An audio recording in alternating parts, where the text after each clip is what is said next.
All right, welcome back, dear listeners. We are delighted to have you joining us once again on another thrilling episode of Shadows of Prophecy.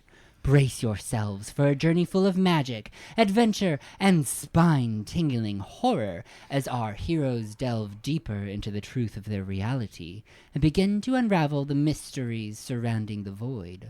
So, grab your favorite snack, get cozy, and prepare yourselves as we embark on this exciting journey together. With us today we have... Hi, I'm Dan, the mostly human scholar and rogue and Upree's wingman, Ren. It was even worse the second time. Shut the fuck up. Get ready for this then. Hi, I'm Chris. I'm playing the Tiefling Cleric who is masked for Masquerade, Salvador Saltrose. Oh, it hurts even more. So cringe. Yeah. And I'm Kai. Okay. Go ahead. I'm Russell, playing Upree, the half-orc barbarian, the badass babe of the Masquerade. And I'm Kai, and I'm playing the half-elf warlock, Yonsei Bay, who second verse, same as the first. The best part of waking up is coffee in my gullet. Oop. Not a sponsor. That's what you get. The wrong throat. This is karma, baby. It is karma. It's karma. Karma's a bitch, and I should have known better. Joyo Siwa. As we immerse ourselves in the Shadows of Prophecy, be warned, for this tale explores the darkest corners of the human soul and psyche, where the line between good and evil is blurred, and unspeakable horrors linger in every shadow. Our story is not for the faint of heart, for it will not only bring us to mysterious lands, but have us walk down treacherous paths with unforeseen dangers, as our heroes, who are not always virtuous, confront villains who are not always wicked. As the prophecy unfolds and the fate of the world hangs in the balance, only one thing is for certain. Nothing is as it seems. So stay sharp, ready yourselves, and we just may make it through this together as our heroes continue to pull back the veil. Shadows of Prophecy is a Dungeons & Dragons actual playcast with violent themes and adult language. Listener discretion is advised. Join us today as we enter the Shadows of Prophecy. Act 3, The Brink of Nothingness, Chapter 16, Rumblings of Change. Previously on Shadows of Prophecy. Victory! Take that, you dumb witch! 20,000 gold definitely, totally fills a treasury room. Don't you dare question my logic. Gladys intercepted the party after her recovery and returned them all to Daphne's for a little chat. Did you know that the world is ending? What is your plan for the end of the world? Is there a protocol for this? It's worse every time I do this. You got really British for some reason. To further complicate all of this, we learned that the Primordials, Ozymandias, Arcanus, Aloria, Razarath, Solarius, and Maligna, of which creation, all of what we know as reality, is of Arcanus. And she is waking up. The more consciousness becomes aware of itself, the further it awakens. We have 4 options. Listen closely. 1. We reset the cycle. Everyone forgets. And 1,000 years from now, another set of heroes has the same decision to make. 2. We allow Arcanus to awaken, and we all return to the singularity of creation. How fun. 3. We kill the Titans and delay the confrontation with truth until some other alternative can be discovered. Or 4. We dig into why Ozymandias is trying to wake his sister and attempt to reason with a primordial being. Each option is a logistical nightmare. Good luck. Getting back to more important things, we wrapped up the remaining days leading to the masquerade by 1. Buying a Ouija board, contacting the director to attempt to make an appointment with a primordial being, investigating our potential business partners, and winning yet another competition with flying colors. Brava, Yonsei. Thank you. I'm talented. And we also caught the eye of a handsome suitor, the Marquis of Dragonhall, Percival Gildedclaw. What can I say? I know how to goon the dolls. Oh. I know I should see myself out. Goodbye. I'm kidding. I won't do that. Salvador struck a deal with a local guild. The battle mages, read pawns, can be hired for 1,000 gold per person per week. And then the mask ball began. Finally, Yancey arrived via a golden chariot, courtesy of their date, and joined them on their throne to watch a fencing duel. It quickly became apparent that their motives may be misaligned, but nuance allowed for a pleasant optics experience, should Yancey decide to pursue further partnership in the White Room. The other plebeians arrived via foot and flight. Lady of Lower Dorfier, Harland Goldenshade, sits in the green room making business deals. Wren waits her counsel. Countess of Neither, in Carpalune, Isolde Dreamweaver, lays in a low chaise in the lilac room. Salvador disrobes to make her acquaintance. Duke of Dulgar in Galadia, Thrain Ironheart, stands around a war table, moving pawns. Upri prepares herself to enter the Red Room. In death's embrace, our forms decay. A fate we can't but pray keep bay. For in the end, we return to dust, to mingle with the earth at trust. In memory's grasp, we strive to cling, as time's relentless march does sting. For even memory, a fleeting spark, shall fade into the endless dark, leaving naught but a silent sigh in the vast expanse of eternity's lie. Yeah, maybe we don't try to reason with that. Yeah, Marky would have something to say about the rhyming in that poem. Yeah. I didn't realize he was a poet. Maybe Kinda not all cringe. Hindus are there. Dr. Seuss, better be war. All right. Upgrade. Hi. We have not gotten to your arrival yet in our last session. So I'd like to start with that. Would you like to describe how you arrived to the Masquerade Ball? Well, step one, I land. Yeah. Probably out of breath trying to keep up with Ren, who can move 20 feet faster than me. But then I probably just like walk in. I feel like I've grown a wooden mask over my eyes that then just kind of trails upward into like antler ears. And then I have my hair down and then kind of like off to the side, and there's like a bunch of leaves in it, orange, reds, and yellows. It's a whole like fall look.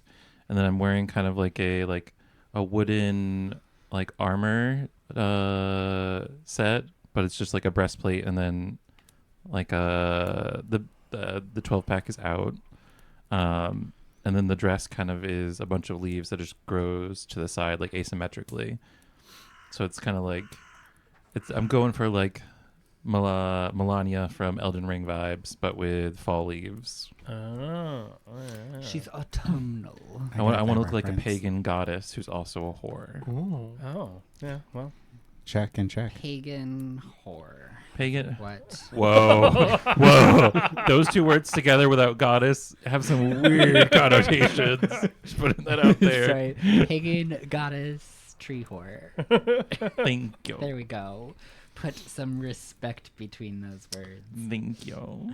All right. So as you arrive, you are greeted by the door attendants. You are able to show them your invitation as they look at you slightly confused until they recognize you behind the transformation. Also, I'm wearing heels, so I'm 9 feet, but it's like a giraffe that's just been They born. look up at you and you're like, who the fuck is Just- this? And then they see your eyes behind the mask and they recognize you from the Oh yeah, I forgot eye slits. yeah, you have you forgot eyelids? Just have a bag on you. No, I can see. Roll for I don't disadvantage. think you need to describe the eye slits in your mask Yeah, that makes sense. in order for them to In my exist. mind, I was like, no eyes. It's so cool. Anyway, continue. All right. And then they open the doors. And you arrive into the entrance hall where you as well can hear the sound of a string quartet off to your right and a flute octet off to your left. All right, what do I need to roll to get up those stairs? Oh, because you're not used to walking in heels. This is the first time, I'm pretty sure. Ever? Yeah. Wow. We didn't practice over the past couple weeks. Aubrey's been barefoot the entire time you've known her. Yeah. Give me a performance check. I feel like Ren could have given lessons. Ren or Yonsei could have given lessons. I don't think I wear +0. shoes either. Oh, then I guess It's not maybe just barefoot. Ren. Bitches. A 10. A 10. All right. Yeah, you're I've not- like I've never worn. gosh, you're a tall bitch and you're doing that like hunched over.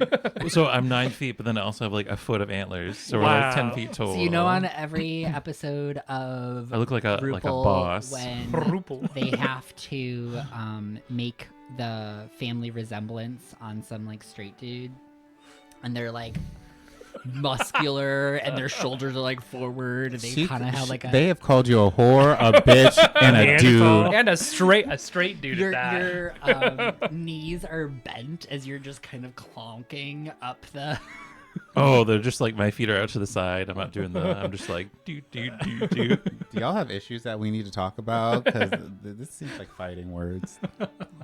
No. This feels realistic for Upri. Yeah. Yeah. Why did you choose high heels of all the time? It seemed like a good idea at the time. Mine depends I don't know on there'd also be wearing. stairs. I mean, you're growing them out of yourself, right? Yeah. Just lower them a little bit. Oh. Also, 1 foot in front of the other. This is all What does hive that mind. mean? Like a crab walk. Ren will model a walk. Yeah, that's what I'm doing.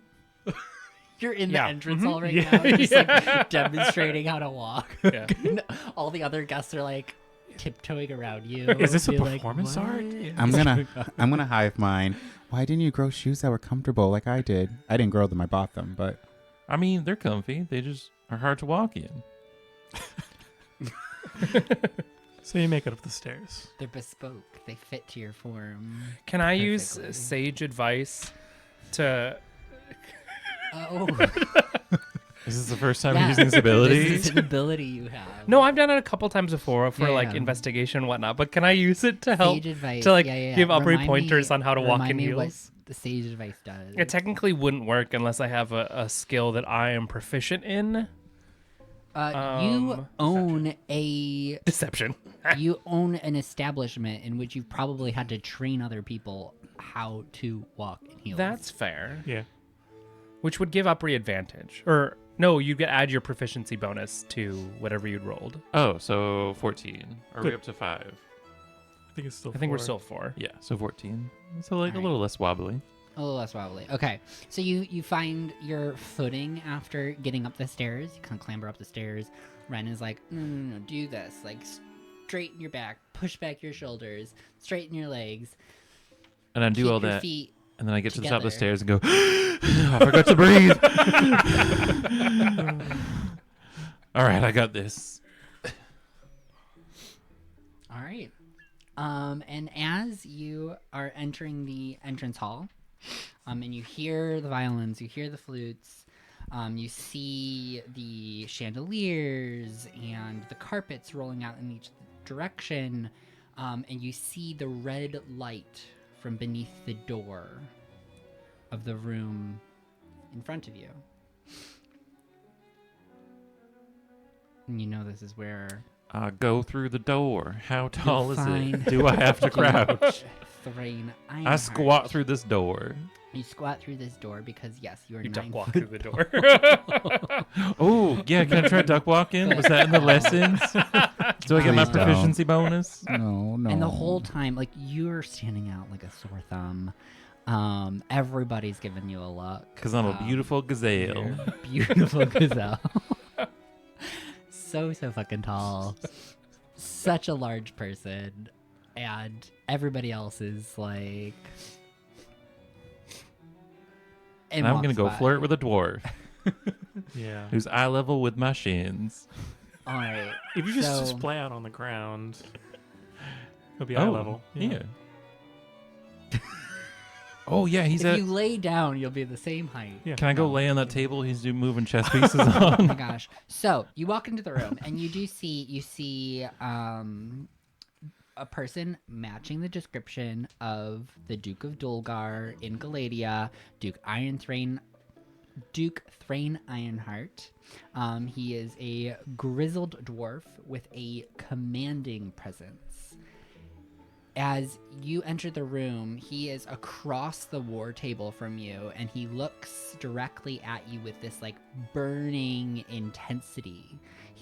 Have you ever looked at somebody who just glares into every person's soul that they ever come in contact with? Like they just have a constant intensity. Yeah, everyone.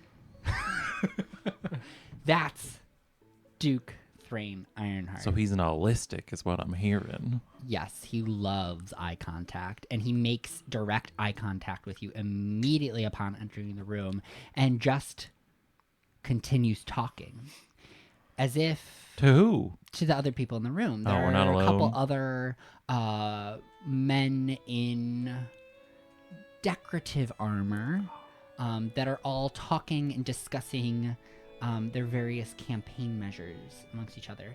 Now, mind you, these are people who are leaders of separate countries, all discussing their tactics together. That's weird. I'm gonna like go up to the corner near him and try to sit down sexily on the corner of the table and go, "Hey, Thrainy." Don't. Give Okay. me Okay. give me a persuasion check. Did I get sage advice for that No, too? you did not. Okay. Shit. Red or gold? No, that's not red. That's blue. 9. He pays you no attention at first and continues to talk to the two men to his right and left. You see that he starts to move. He has one of those sticks that moves the like army. Oh, like a shuffleboard figurines. stick? Yeah, you know. So he's moving the things around. There's like little flag banners that are being like moved around, and you can tell that there's a negotiation happening. That they are planning out the battles that are to take place. And there's a negotiation of who will have the upper hand in each one. Kind of to demonstrate their prowess and almost outmaneuver each other's ability to portray their strengths. Wait, do they practice chivalry here in this universe in war? Like there's code and etiquette? It's more like they're playing a game of chess and Oh, so it's trying all to, fictitious. Yes. Okay, It's they're like not they're playing a game of negotiating chess, but future they battles. are talking about their actual armies Okay. and negotiating and defending the strengths and weaknesses of their own. It's like a game of chicken almost. I'm gonna go. Where does a general keep his armies? Do they look at me?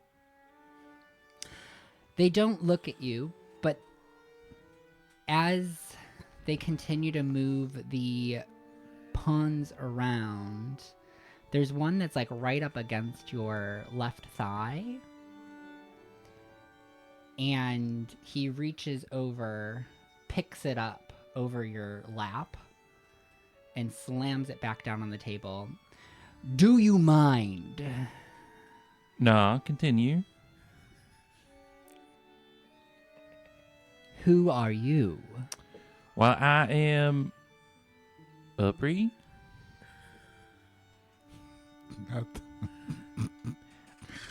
I beat that bitch Gladys in the arena So some time ago. he looks puzzled at first until you see someone who hadn't noticed at first. A shorter, thinner, younger elf.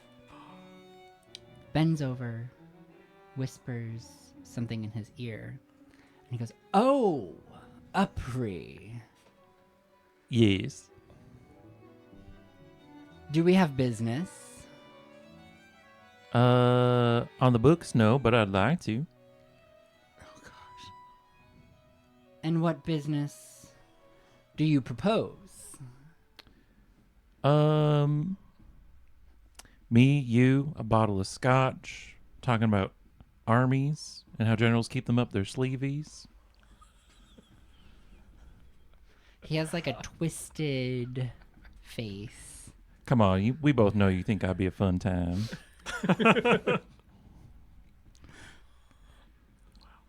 Is there a quiet living room we can go talk strategy somewhere? You're not what I imagined you'd be. Yeah, I get that a lot. I'm pretty unimaginable. You hear in the I hive mind. decline your proposals. Oh. Do you have any proposals? However, Oh. I have heard word of your capabilities. Would you like a demonstration? Pick one of these bitches. I'll fuck them up. Come with me to the White Room. Oh. Wait. Okay. And he sets down the post, and the two other men follow behind him, along with his squire. And he leads you down the hall to the White Room. As you enter the White Room, you see Yancey sitting in the throne. Upri. What? Hey, Jan. What? Wait. What are you doing? What are you doing here? I don't know. Just hanging out with Rainy. What you doing? I'm being treated to a fencing match while talking to Percival. Oh, I think I'm gonna be one of them fencers. Wait, what? And I look at Percy. What? Percy does a little like circle up motion with his fingers, and the two people who are currently fencing, they stop and they clear the arena. Ooh. Then you see the squire grabs a box from an armoire along the wall and opens it to reveal a selection of weapons. Motions over to you first. Oh, that's okay. I got my own, and I'll just summon Amber out of thin air and clink her on the ground. And then they turn to Duke Ironheart. Wait, I'm fighting Drainy? Yes. You see... Is there a chair somewhere? He begins to take Stop. off his ceremonial armor. Cool. While he's doing that, I'm using Amber to start sawing off my heels. Wait, didn't you say you grew them? Yeah, I can regrow them. Oh, I mean, like, can't you just like? Retract them. Suck them in. Suck him in. Ew. I mean, that'd take too long. And just start sawing away. So you hack off your heels as Duke Ironheart begins to prepare himself. So he takes off his ceremonial armor, the decorative pieces, the mask, and he begins to get outfitted in a pretty standard set of armor. I'm gonna look at Percy, being like, "What's happening right now?" Oh, it appears that we're getting a special showing tonight. Oh gosh! Oh no! Oh, I do love when he gets all hot and bothered. Oh, I hope this is like the Matrix, the Animatrix, where they cut each other's clothes off in the dojo and then they fuck. That was so hot. Oh wait, but there's a lot of people. Never mind. I'm so sorry. Oh, I don't think they actually fuck. The alarm. Sorry. I'm gonna hive mind, Upri. Please do not kill this man. Kill who? I won't. I'm just gonna cut his clothes off. Just gonna Ren's sitting in line being like, his kill who? clothes off. Who are we killing? I explain everything that's happening. Oh, okay. That kind of tracks to what I thought was going to happen. All right. Yeah, I have to show my dominance. It's okay. He seems thick. Sword won't probably cut all the way through. Oh Lord, I'm gonna watch a murder on the dance floor. All right. Roll initiative, Upri. What weapon does he have? So he pulls out a glaive. A glaive? Oh. Oh my goodness. Yeah. Got Reach. money. She's got reach on you. You got in 11? close. He's a collapsible glaive. Yeah, so he has a long, decorative glaive. You can tell that this was made specially for this event. Okay. This particular glaive has not seen combat yet.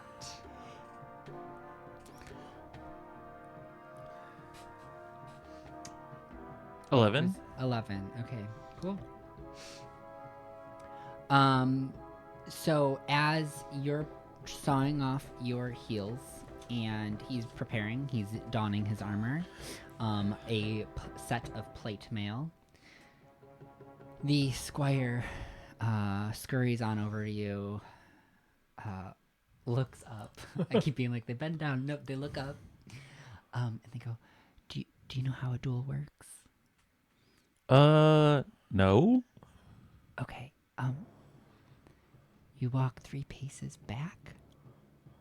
On the count of 3, you're supposed to match their footsteps. And they turn around, and then the duel commences. It's very subtle. Okay. Also, you have to lock eye contact Oh. before it begins. Okay. I think that's it. You think? Okay. The confidence. And then they scurry back over. They had to make sure that this was going to be a PC event. All right, and at this point, Duke Ironheart is standing in the middle of the combat arena with his glaive in the ground, standing upright, looking forward, awaiting your engagement. Okay. I'll sling my sword onto my shoulders. You ready, Thraney?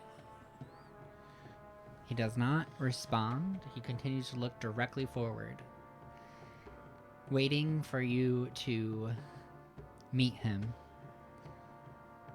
in the engagement. Okay. I walk up to him. Eye contact. Are we ready? Wait, I thought that was after the paces. You look over at the square and you go, do it now. Do what? The paces? Yeah. He's not moving though. I thought he would be the lead. Eye contact. Okay, I look at him now. Okay, you make eye contact. And then he turns on point and you can hear his footsteps. 1, 2, Okay, I'm doing the. 3. I'm barefoot, by the way. Yep. And it's each time he hits the ground, you hear the clunk, clunk, clunk. There's like a very strict cadence to the duel. Before you hear him turning on point behind you, and you are now standing 30 feet apart. He rolled a 20 on his initiative, so he will go first. So the first thing he does is charge at you. He pulls the glaive up in the air, and he begins to swing it across the room at you. Beyonce gasps, but then composes themselves. Whew. I'm going to use my reaction to make him re-roll Okay. with the threads. So he has 3 melee attacks. So I re-roll the first one will be a miss. Second will be a 20 to hit. Yeah. And the third will also be a 20 to hit. Okay. So he swings a flurry of glaive slashes across your body, and it just continues to go around and around and around. The first one misses. Whoosh. The second slashes across your armored chest, and the third one across your shoulder. You're gonna take. Oh, so he's gotten into me. Mm-hmm. Yes, he's cutting into you. You are gonna take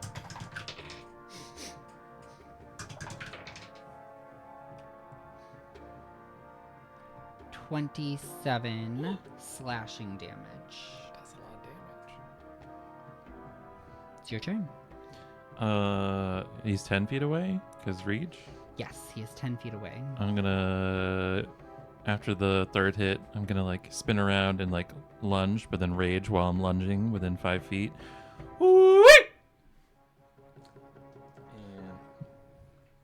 You're welcome, Jan. That one was especially pitchy today. Was It wasn't a bit. Say that there are again. no pitches for it to be pitchy, but it was intense. As this is happening, though, I do reach my hand out to hold Percy's hand. Does he accept? Yes, he accepts your Great. hand. You're just this dainty, worried thing for your sister. I know. Oh no. And you see he glances over at you and gives a little smirk. And I look very ingenue as I look like this. Oh, gosh, scary. That's my sister, so I care. You care. It's all for show. Don't worry, my dear. You don't know Upri like I know Upri. Yeah, I'm not worried for her. A little sprite comes out of my dress and starts circling his head, like screaming, like ah! The gooning continues. Okay, so I'm raging. That was my bonus action. I'm going to reckless attack. Those are both 9s. That's kind of lame.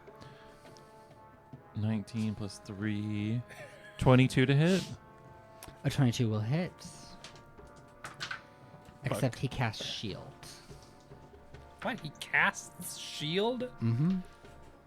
He's All an right. Eldritch Knight. God damn it. So then it goes up to 27. 25 becomes his AC for the round. All right, so I guess that doesn't hit. No, so he pushes away your attack, and then he goes to swing at you again. Okay. Right? Do you have any more action economy? No, the second attack was only a 23. Yeah. Oh, wait, no, he needs to make a dex save because the pixie explodes. Oh, okay. His dex save is a 16. He fails. He needs to beat a 17. All right. He takes 6 force damage as the pixie explodes next to his head. 6 force damage. Yeah. Gorgeous. He's just one ear.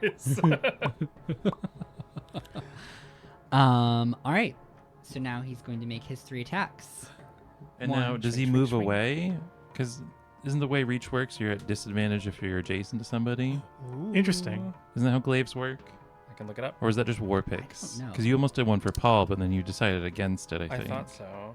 Paul is a character that I play, by the way. Gotcha. Hi, I'm Paul. She ain't country. I mean, she's kind of country, but she don't talk country. Oh, I'm He will, regardless, step away from you. Okay. So I he will- keeps his distance. I will opportunity attack then. All right.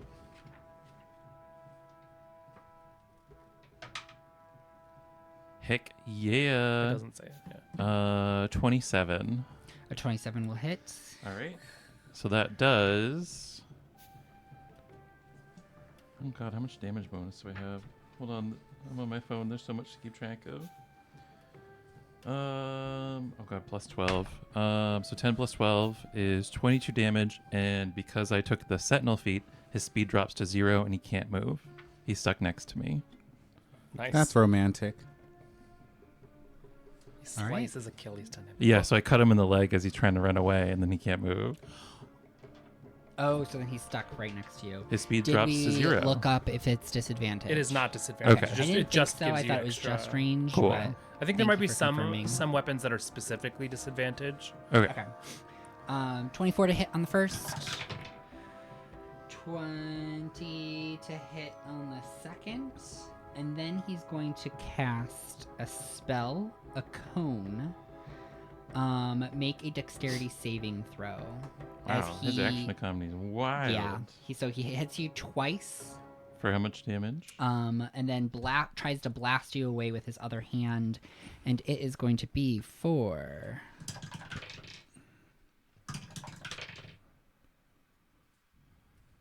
A cone of what? Silence. 12 slashing damage only that time. All right, let's have to 6. All right, and then your dex save. It's an effect I can see. Yes. All right, so it's with advantage. Sorry, wait, 1 sec.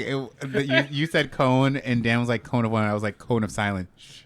It was- That's Y'all. it's just. Or is it a cone of shame? Just a poop. Oh, you saw me last night. Then continue. 16. A 16 I'm sorry. will oh gosh, not save. All right. So then you're gonna get hit with a psionic blast. Oh. Damn. And you're gonna take 5d8 force damage. Good lord. I really need to start getting more dice for this level of play.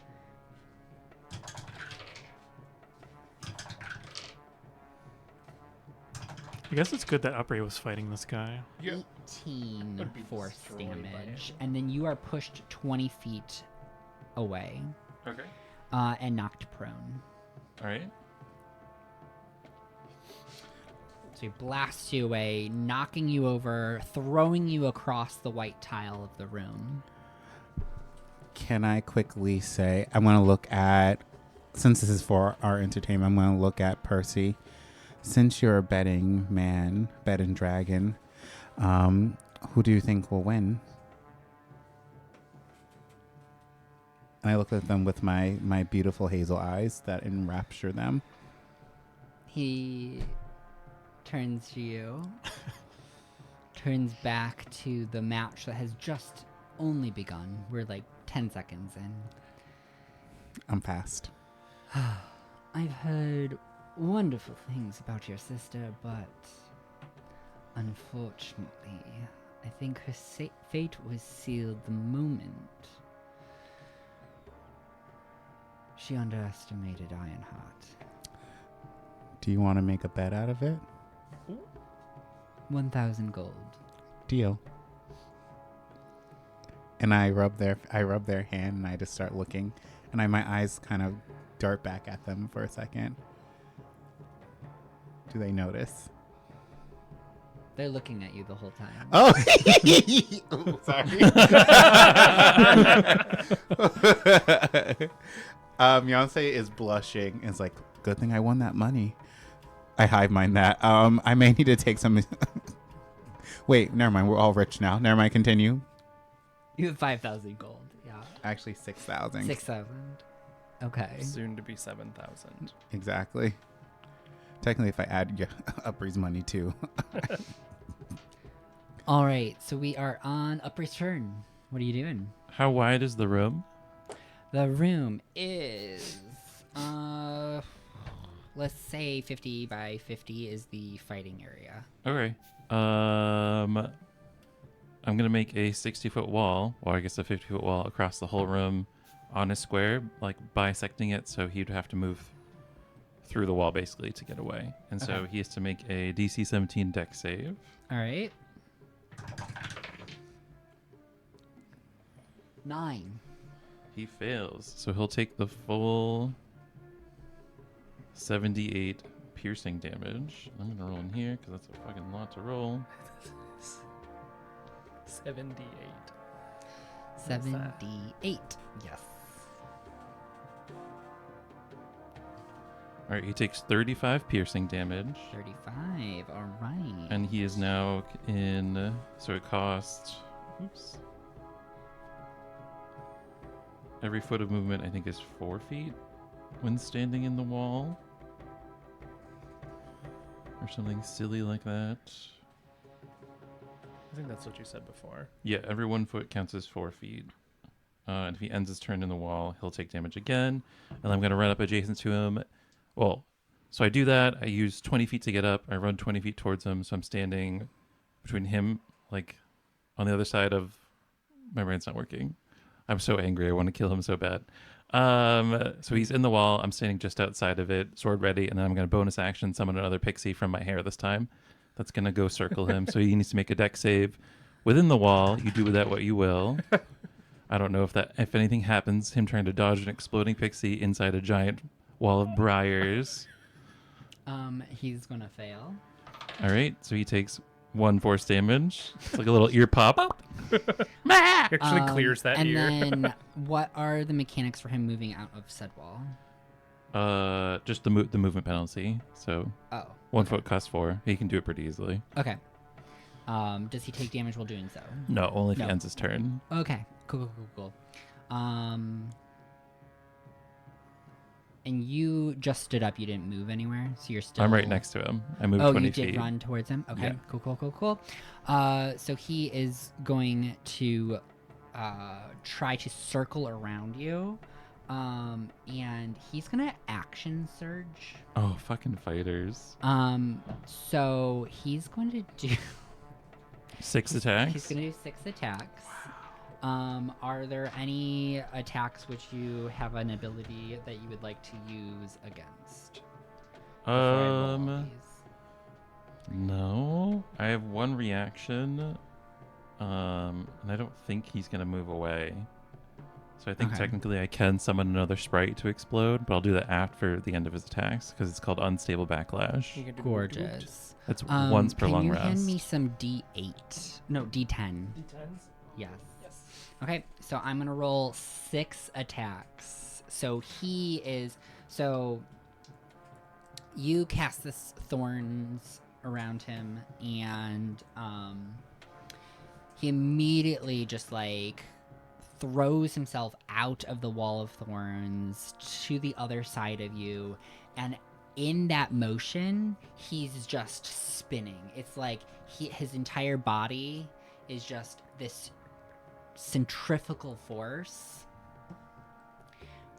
just trying to hack at you. Like he's just spiraling with this glaive, and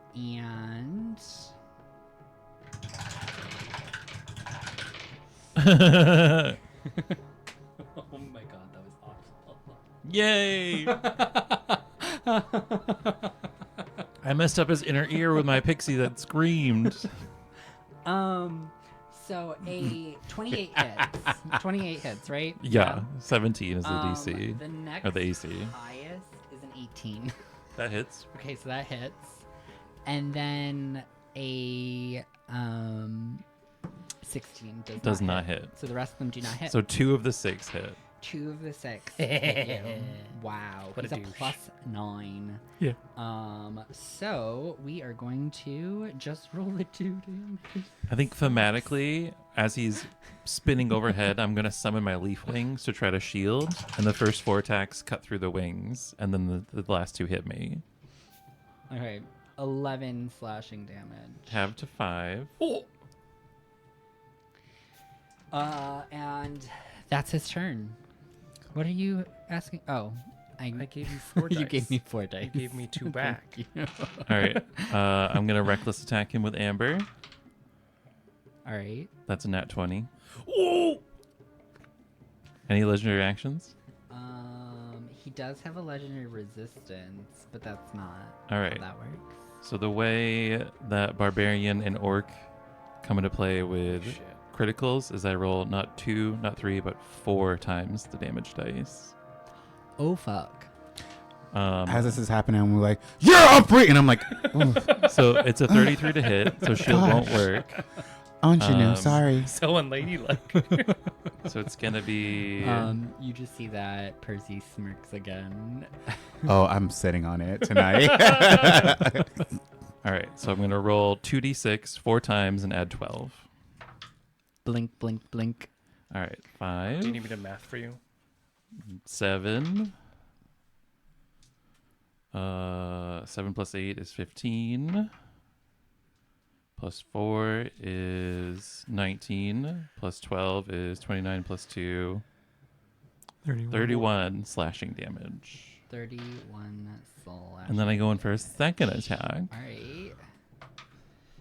All right. which is going to be a 31 to hit. It's 19. So close to another critical. Imagine if you were A champion. Mm-hmm. You're a champion. And that is going greatest to of be them an all. additional 16 slashing damage. And then I'm going to bonus actions, summon another pixie from under my skirt. It's going to come out in between my legs, go "Wah!" towards his face. So he needs to make a DC 17 dex save. All right. Oh my god. Does that count as a spell or no? It's part of my wild surge. Okay. So no, it doesn't. Okay. Cool. So 14. so that's another 2 force damage as it Oh, pops near his okay, face. It only does Alright. 1d6. Oh, okay. Okay. It's just annoying. It's just, It's just annoying. Good for spellcasters, So you though. see Yeah. that he is wearing a helmet, like a helm, but you can see that in the slits, you can see that he's getting quite frustrated. Cool. And like Yeah. thematically, I want to like be like, it doesn't have to lower his AC off me, but I want to be like slowly like cutting the straps of armor in between so that when I win the duel, his armor will just drop off and he'll just be standing there in his jog. Uppry. Nothing. I just wanted to be dramatic. I mean, you can probably hear this in Upper's head while she's fighting. Inadvertently just telegraphing the whole group. I wonder. I wonder what Sal's doing in their Yeah, little sex room while this is happening. At this point, Sal's like mid pants down, being like, "What the fuck is happening?" I was like, I hope this rope fits. I mean, you probably heard the explosion of brambles being summoned. I heard the hooey, so I'm like, oh, he's Oh, probably right. fighting somebody. The Yeah. sound of rain getting like, oh damn, was that thunder? Okay, so he's gonna make some more attacks on you because that's what he does. "You're fine, right?" I'm at 93. I'm so scared. You little That's bitch. more than I have. All right. My heart So- is racing. I had too much coffee.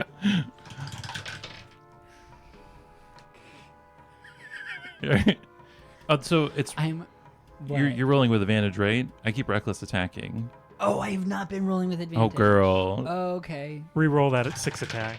Yeah, you can reroll the 4 if you want.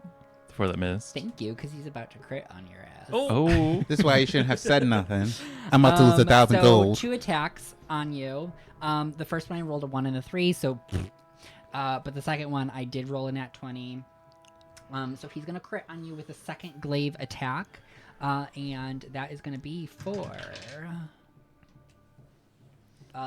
11 slashing damage. Oh, but it's a crit, so add another 10, 21 slashing damage. All right, half to 10. And all your magic-like abilities stop. Like the wild magic is gone? Wild magic stops. Am I still raging? Your raging is fine. Okay. That's not magic-like. I don't No know more the annoying stat buffers, fairies? But no Does more your- fairies, and your wall drops. Does Okay. do your clothes drop off? Are my tits out, Tim? I don't, No. because Fern is magic, but I'm infused with Fern. Fern is a magical being. Okay. So that's doesn't Fern just dispel an dies. entire entity. Yeah. He just stabs you and all of your plant just But falls like out. you feel like as the glaive cuts across you, you just feel your concentration break, and that like wild bubbly feeling that you get from your magic just kind of like spills out Ooh. with your blood. Okay. And then he is going to second winds. Bonus action second wind, and then he still has one more fun thing, which is to cast Scorching Ray. Wait, since you're a part plant, does that mean it doubles the damage? We We didn't discussed really about making me establish that, a subtype plant, but I don't think we agreed on it. And he's gonna cast that at the 4th level. Oh my god. So yeah, he's out for blood now. So I'm just trying to pants him in front of all of his peers. Yeah, that nothing can go wrong with that. Three rays, which are each at advantage, right? Yeah. Does he move away? Yes, he moves away. I'm gonna reaction sentinel opportunity attack. Okay. I don't think an 18 hits. No, it does not. Ah, So he steps That'd be away perfect. enough Yeah. to blast you with 3 rays of scorching hot fire. First one is going to be a 26. That'll hit. Mm-hmm. Then we've got a Wait, 23. can I use my inspiration to reroll the opportunity attack? You can. Nom nom nom nom. Okay, the opportunity attack is now a 27. 27. I already used my bonus action. So he will. That deals 18 slashing damage. Okay, is that the one that also prevents him from moving? Yeah. Okay. So then those would technically be normal. Regulars. All right. So we'll say the first one's still whatever. So instead of doing that, he will psionic blast Oh shit. instead, as opposed to doing that. So make a dexterity saving throw, and it'll be 68 at the 4th level. That's a natural 20 for a 21. A nat 20 for a 21. The save is a 17, so you will take half as much. But don't get pushed or knocked prone. So I'm going to roll 6d8, and we'll get going with that. Oh my gosh, there you go.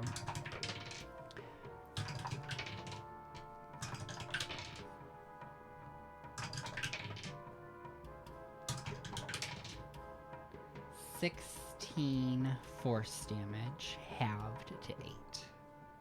Do you have force damage? Pass the save. Oh, right. I think at this point a lot of leaves are just blowing about the room with all the force happening. Yes.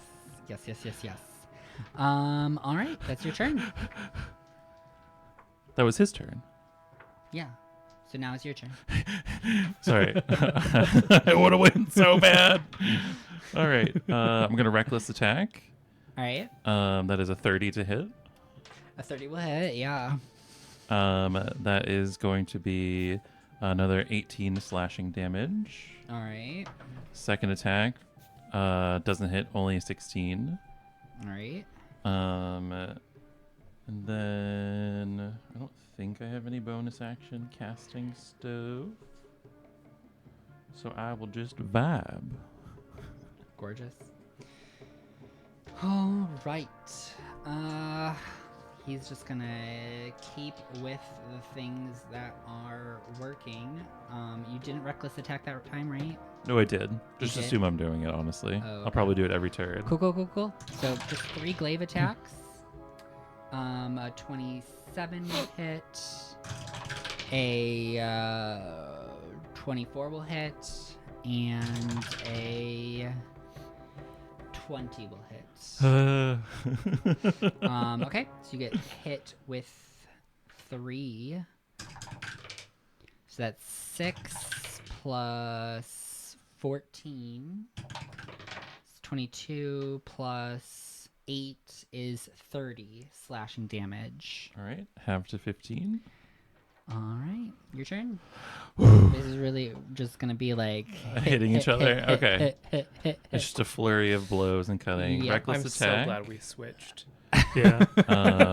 Yeah. I would be down by now. You might have had a very different conversation. 28 to hit.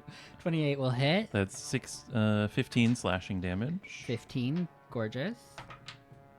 And then a 20 to hit. 20 is his AC. Heck yeah. And that is 22 slashing damage. All right. Cutting the straps. Cutting the straps. Seriously. So he's looking pretty burnt down. But he's gonna go again. We're gonna go. Did you reckless? Yeah. Okay. Yeah. I'm reckless. 23. That's gonna miss. Ooh. And a 27 that'll hit. So 2 more. And I'm just gonna keep going real fast. 14 plus 6 is 20 slashing damage. You're Half up. to 10. Reckless attack. All right. Ooh, thank God. That's a 30 to hit. That'll do it. And that is 22 slashing damage. All right. And then a 27 to hit. That'll do it. And that is 24 slashing damage. All right. Come on.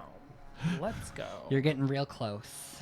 Come on, So here we Teletubby go. teleports them all. Headbutting in the end. Who, my Paul? 21 to hit. Oh. 19 Yep. to hit. All right. And 22 to hit. Yep. So 6 plus 10, 16 plus 12 is 28 slashing damage. 14. Thank you. Welcome. And you're up. I'm not looking good. I'm not looking good. I'm Neither not of looking you good. are. Reckless attack. Reckless Right. attack. It's real close, it seems like. Oh we're my getting- God. That's like a 30 something. You're both like heavy breathing at this point. You're just bashing each other. This is like the most aggressive, like alpha exhibit that could possibly be going on right now. And Percy is just like, oh my God, this is good. He's like on the edge. You see that he's like slowly been like scooting up to the edge of his seat. He's like loving this excitement. He keeps glancing over you, Yancey, and being like, oh, I wonder who's gonna win. Oh my God, not this kink. Oh my goodness. I'm gonna rub his hand and just like maybe go to his thigh. Well, it's 2 thrones, so that'd be awkward. Never mind. You scoot your throne over right next to it so you can reach over. I just snap my fingers. Hi, can you just? We just hear a scrape against the floor. I do put my. I what I will do is I'll pretend that I'm a little scared and then put my head on their shoulder. Aw. As I hit him with a 30 and a 27 for a total of 34 slashing damage. 34. Yeah. Yay. As you are about to swing down that final blow, he throws up his glaive. Not glaive. Yeah, Yeah, it's glaive. glaive. He throws up his glaive, and he goes, "I yield! I yield!" Cling. And that's where we're gonna go on a little bit of a break, everybody. Hooray. I'm $1,000 richer. I mean, yay, up one. You got me down to we will be back 36. in Wow. 10 minutes. So keep your ears peeled for our return. Bye. All right. So Ironheart has just yielded. And you see that his squire immediately runs on over and whispers something into his ear, and he whispers something back. And then the squire comes up to you, Upri, and just like waves you forward. And they're going to take you down the hall back to the war room. You see Duke Ironheart is just behind you. And as he enters the room, he closes the door and locks it. And that's when we're going to switch over to... Wait, what? What is Beyonce's gonna look like? Wait, what's happening? Wait, while he's walking behind me, I'm gonna slowly start regrowing my heels, so I get slightly taller than Slowly taller. Oh my gosh. All right, so let's pay a visit to Salvador, because we didn't get to get much into it last session with Countess Isolde Dreamweaver. So Salvador has disrobed and re-robed with his special armor Yeah, underneath the robe. I found a smoking jacket in the wardrobe that I think would conceal it nicely. Okay. All right. She's still lounging on the chaise. You hear the harp continue to pluck. Just slowly and fluidly. The notes ring throughout the room. And the smell of incense fills your lungs. The air is calm and sleepy. I think when we left off, I had sat on the other end of the chaise and I was holding out a grape saying, "Can I tempt you?" the shit. She already took the grape. Oh, she took the and grape, Then okay. she motioned you over to change your clothes. Oh, gotcha. I Yes. I yes, misunderstood the order. Yes. But yeah, I look around the room. I'm taking in the sights. How many people are in the area? 10 or so. Okay. Just kind of. Some people come in and out slowly. But yeah, a small gaggle. So Isolde, this is such a lovely ambiance, don't you say? Oh, yes. I quite do enjoy the leisurely aspects of these balls. Pretty much spend my whole time here. I can see why. I've heard a hooey in the distance, which can only mean that there's a fight somewhere about, but this is rather preferable, I'd say. Yes, there's always at least one that I hear about afterwards. Usually nobody loses their head. I'd imagine it'd be bad press if they did. Just boys being boys, I suppose. You know those boys. Oh gosh, I hate that saying. Ask for. I don't imagine, but I do imagine. Tell me about your dreams. What do you dream about? What an interesting question, my dear. I guess it depends much on how I've been feeling that day or what's on my mind. Isn't that how dreams work? It's sort of a washing of the day. Memories and moments get interspersed and expanded upon as you slumber, yes. Well, I've not seen you around here before. This is my first time attending this particular shindig. Also, I've not been in town for very long, but I've come with a rationale, but And your name, my dear? well, it is Salvador Saltrose. Ah, yes, Salvador. Seems you've had fun at the tourney. Oodles, yes. It was rather interesting. The champion that we'd been competing against, not only I never seen her before, though I had heard of her, is interesting because I had run across her in the past in the town that had been lost to time, and she's sort of tangled up in this whole mess that we're trying to untangle right now. And you saw how powerful she is, so it's a pretty big mess. Oh, yes, I suppose so. And what brings you here? To my side. I was going to say, to this particular room, I was interested in the whole theming of this party. And what do you mean by that? Well, there's an allusion to that famous poem, a short story of sorts. Different rooms representing different feelings and temptations, and I am particularly fond of plants, and this being the lilac room, I thought it was very suitable. Seems we always have some way to aesthetically bring in our particular pleasures. Mm-hmm. This was a lovely theme to do so.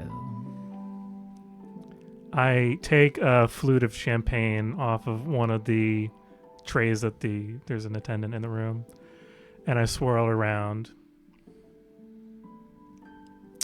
Have you ever heard of the Dreamer? Is this a folktale? Of sorts. Though maybe there's something more to it. I can't suppose that I've heard reference of this tale.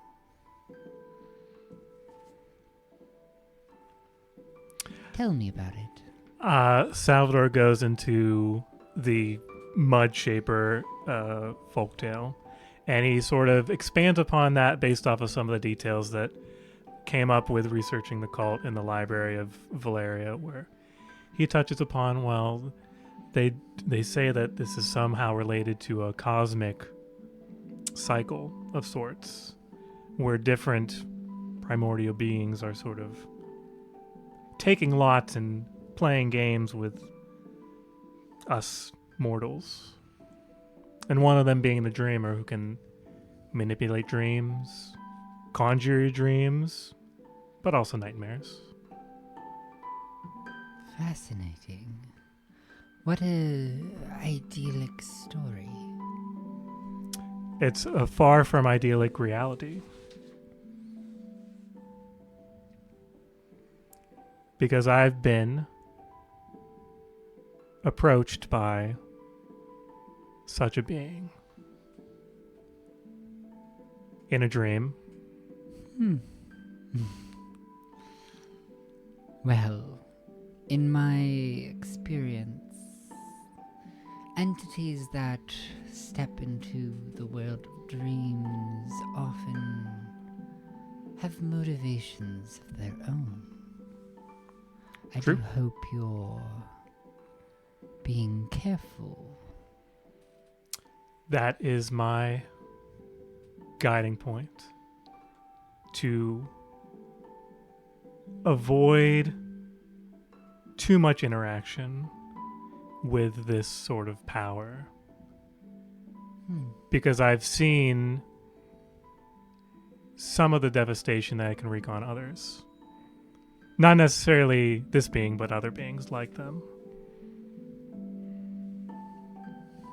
I've seen people become paranoid, lose their motivations, be driven with other sort of alterations that have made them people that I have not. They've just changed. And I'm thankful that I have not changed too much based off of my interaction.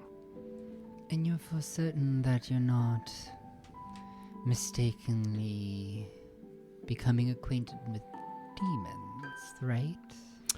They are pretty devilish, I would say. Did this bitch really just say that to the tiefling? I take it in stride. But I'll yeah. beat somebody up. Casual racism. I have a feeling that things will be taking a turn for the worst. Have you been reading the news lately about some of the turmoil that's been devouring towns? I tend to have my attendants do that for me. Wise. It's one of the perks of being in my stature. Isolated. Now, you've done your research. And she gives you kind of a twisted smile. Why would one be interested in talking to me, of all the people here at the party? I have a sense about things. Call it a knack of sorts. I've dealt with upper class society in my role as a steward of a household in Teravos. I have ability to read people sometimes, and I got a pretty powerful reading from you. Astute. And what is it that you're asking for? Some of my compatriots at this party, we are trying to prepare ourselves for an upcoming confrontation. That hooey that you might have heard in the distance and intermingled with the harp music, that was one of our warriors. There are others that are addressing for other motions, but I'm trying to gather allies.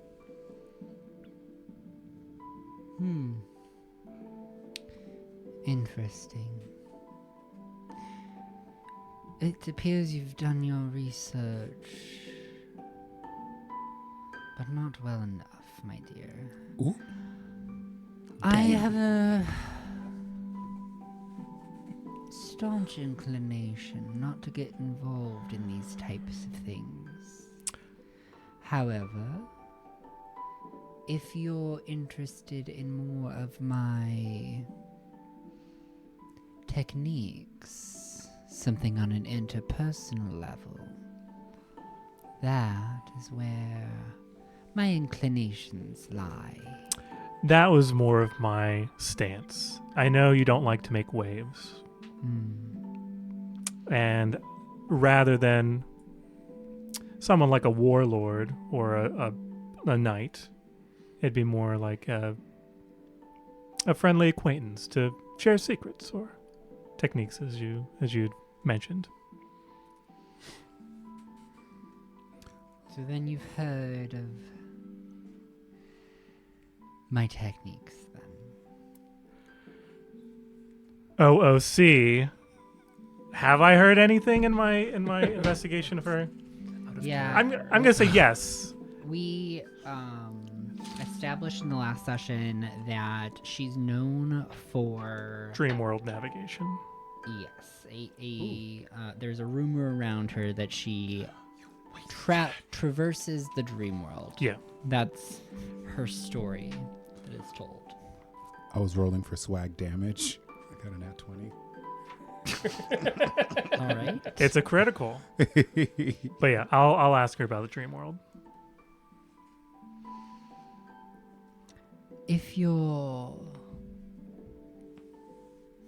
intent on attending, I could guide you.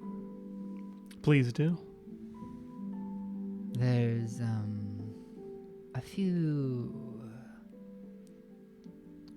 walls that we'll have to take care of first.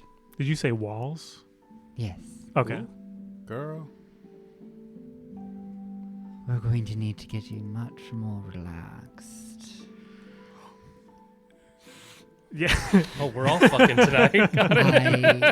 I can see that armor beneath that jacket, dear. Forgot about that.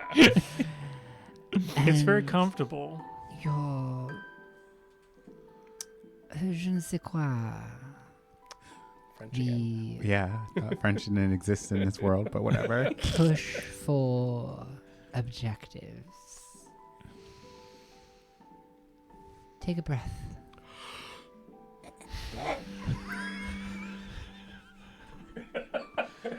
Oh, Unrelaxed breath I've ever seen. dear. It's going to be a long night.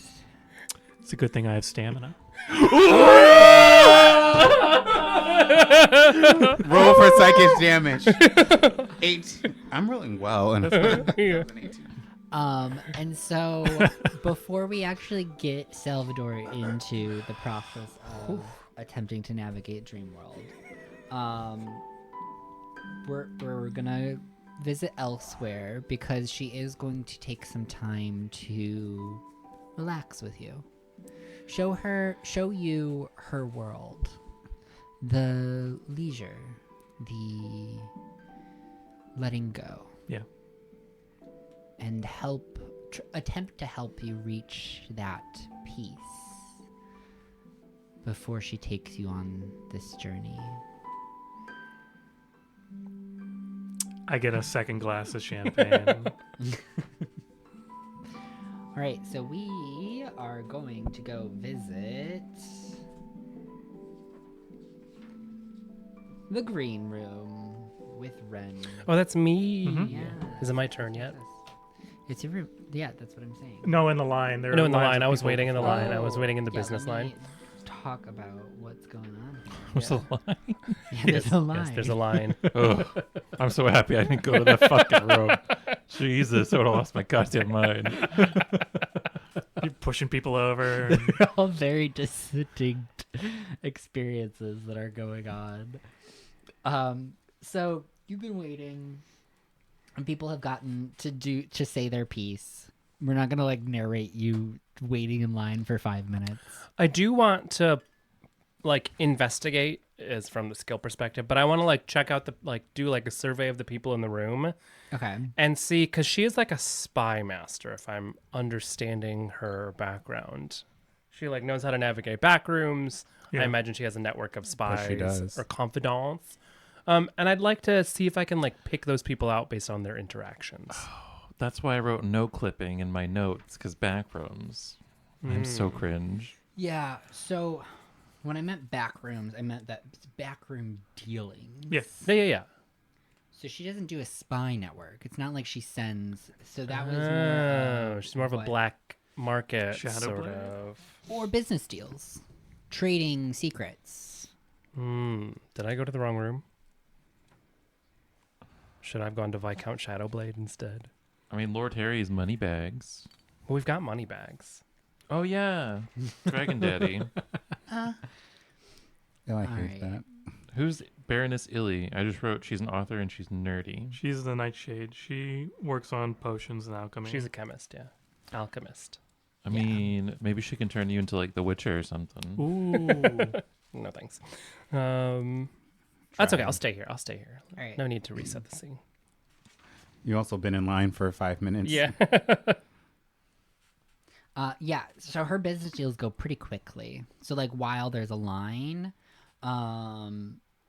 she keeps the pace going. She's very snippy and make sure everybody gets to the point. What's your proposal? This is Shark Tank.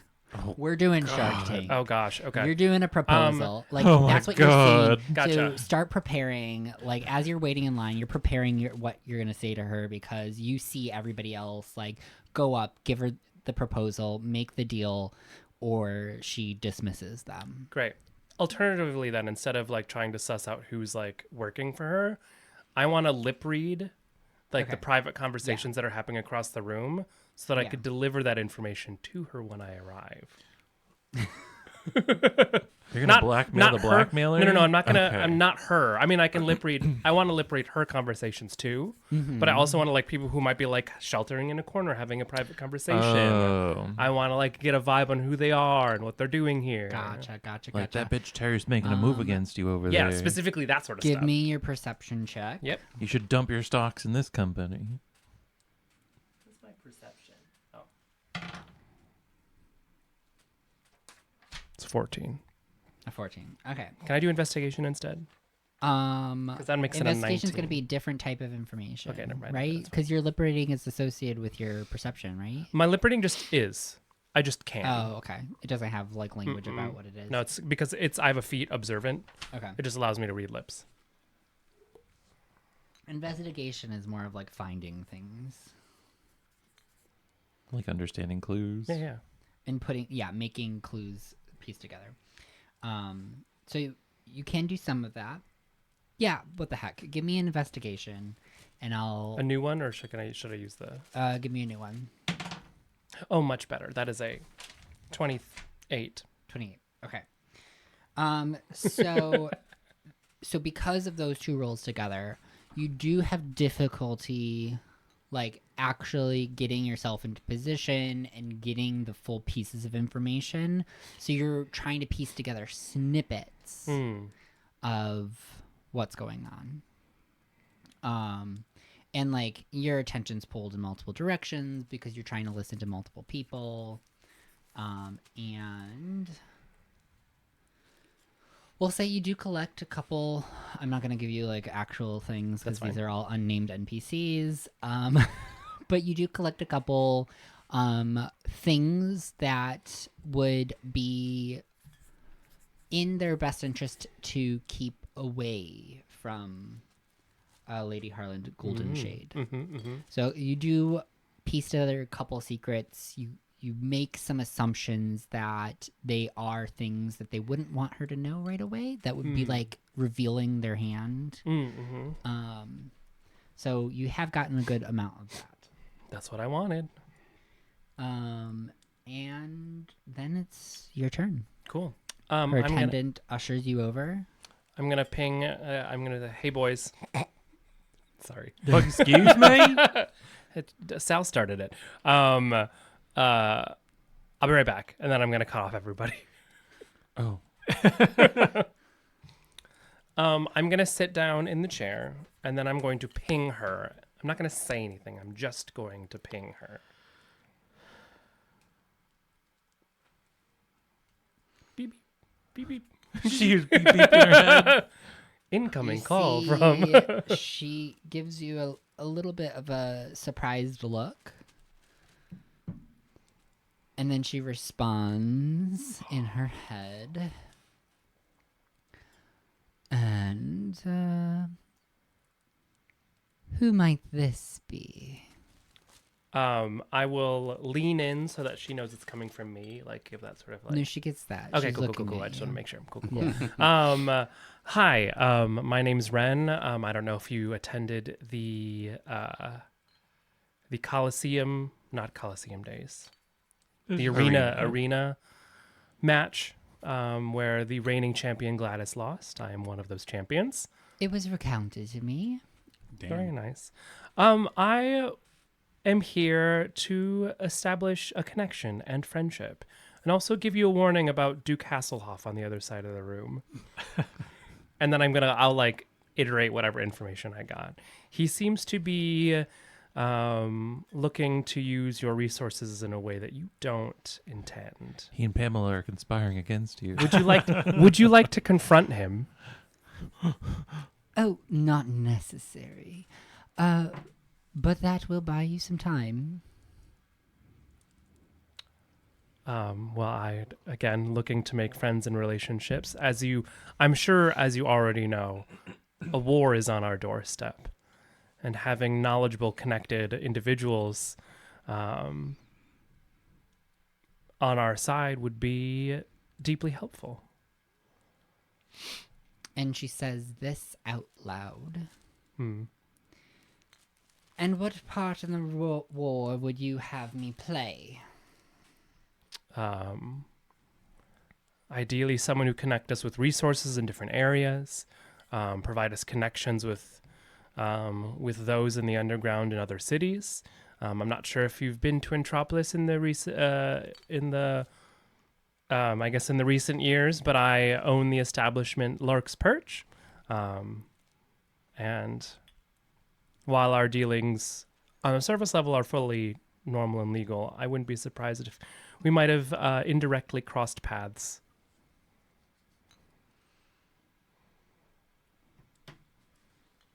She thinks for just a moment. And for your proposal, what is it that you're providing? My knowledge and services of the area, and also my connections. And you can provide more like what you just did? Yes. I am equipped with a special set of skills that I can't imagine anyone else in this world has. Work, diva. Wonderful. You've demonstrated your aptitude. It will be quid pro quo from here on out. All right. You have yourself a partner.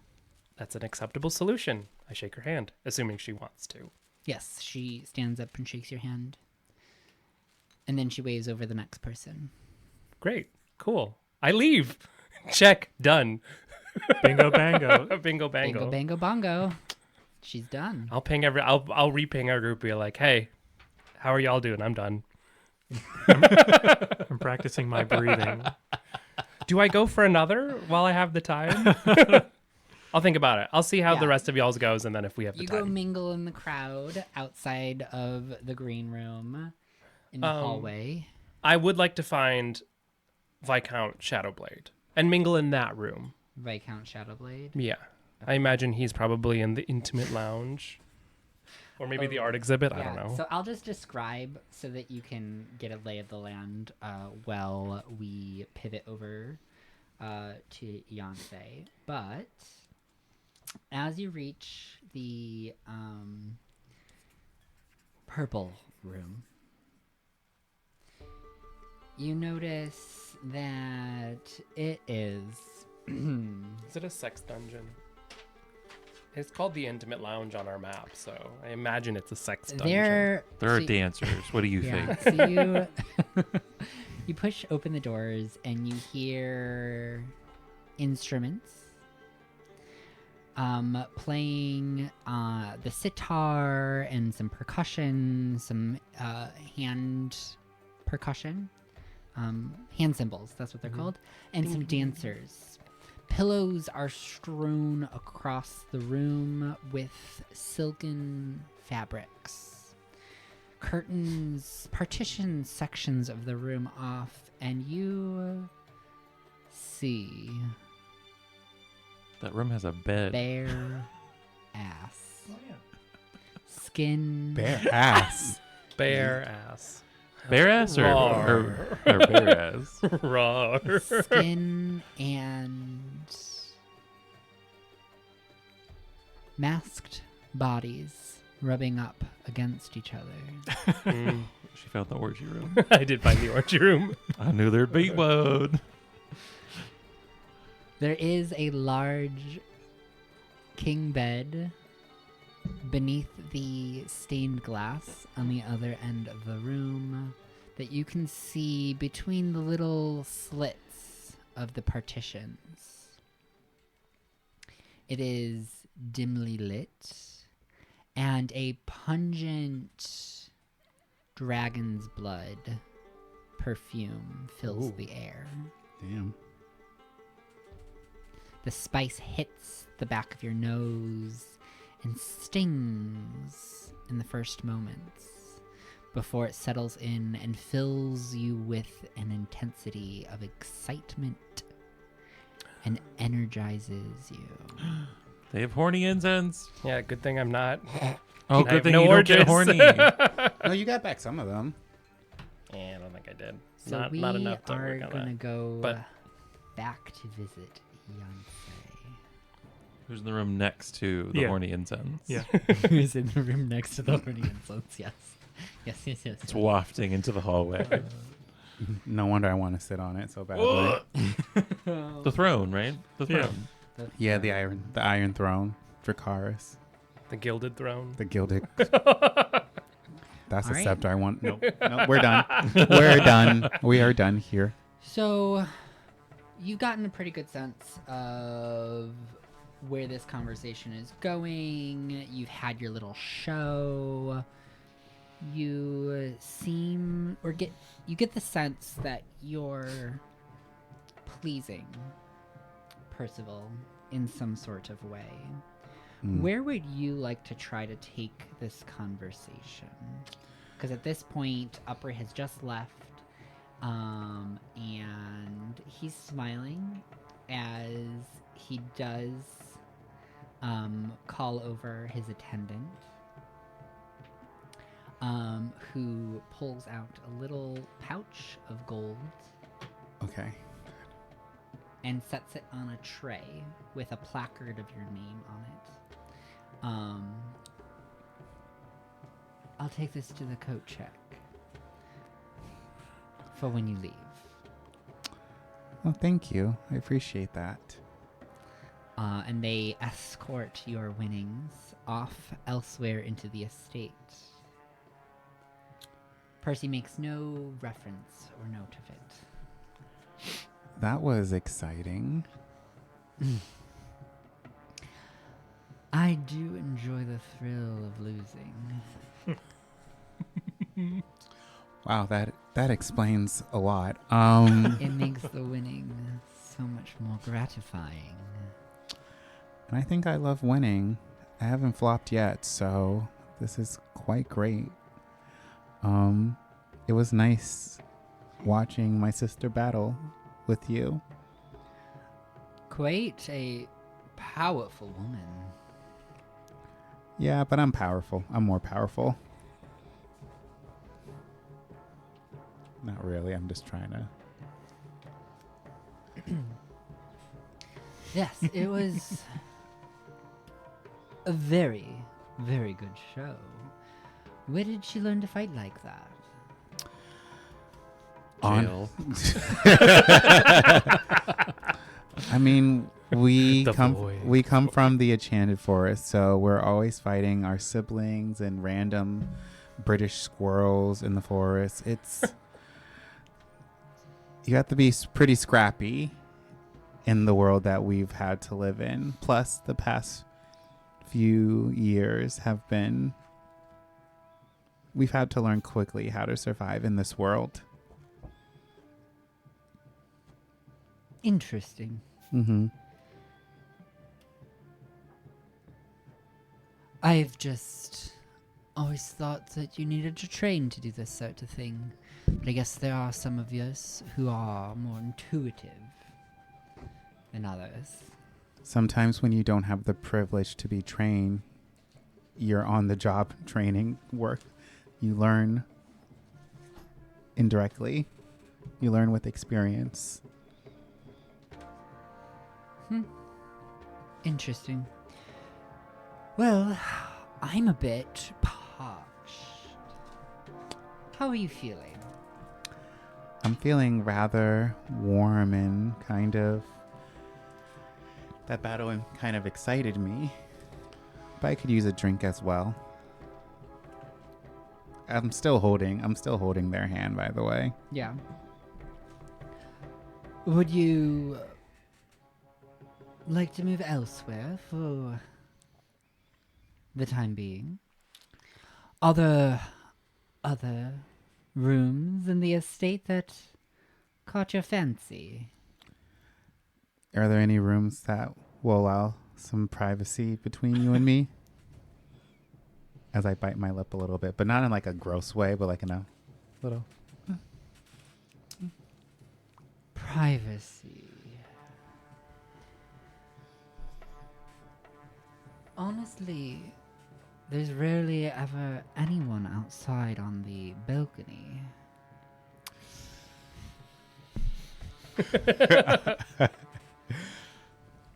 Well, lead the way. So he will stand up extend his hand to assist you from standing up from your throne, Mm-hmm. and he will escort you down the hall through past the string octet and out to the balcony. It is a cool, quiet evening, a light breeze. This is a fictional environment, a fantasy magic generated environment. Mm-hmm. Oh, good. There are no windows into the war room from the balcony. There are no correct. Hmm. There are a series of fountains outside, so you hear the sounds of the water trickling. And there's like one or two other guests getting like a breath of fresh air out there. They spend some time kind of off in their own corner of the balcony. I look at them and give them a little head nod. Shoot. But I don't say it. I'm like, Yeah, give me a persuasion check.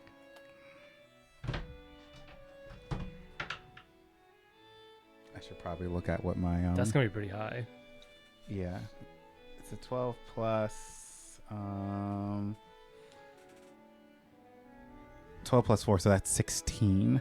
Okay, a 16.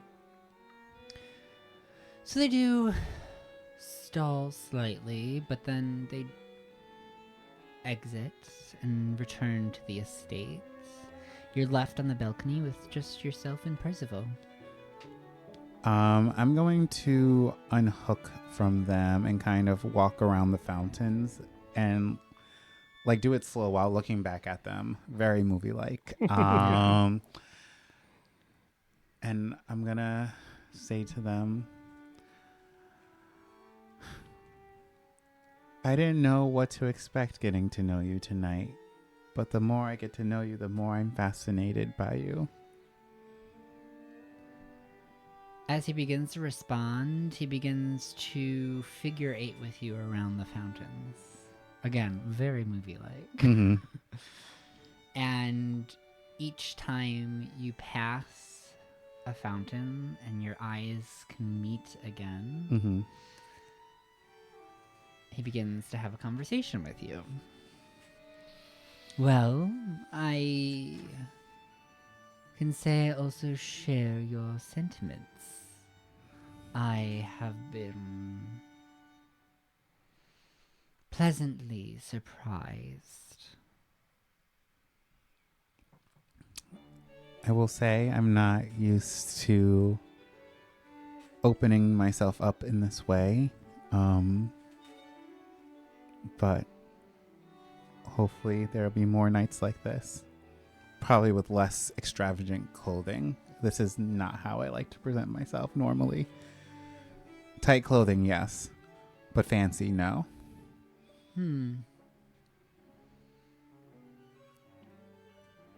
I wonder if that inclination will fade with time.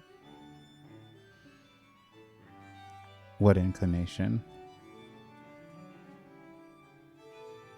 There's a power behind how one chooses to present themselves. I would know this more than any. I do feel like sometimes when people dress so extravagantly, it's just hiding something on the inside. And I'm more of an open book. What you see is what you get. Which is probably why I'm so refreshing to you. I don't think you deal with many people like me in your circles.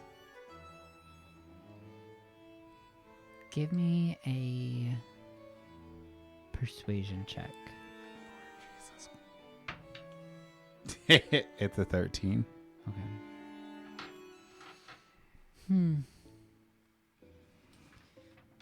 While you have pleasantly surprised me with a wonderful evening thus far, I can't say that this is intended to go much further. You see, I must maintain my own image, dear. That's fair. And if tonight is the only night that we have together, then let's make it count somehow. I suppose we will.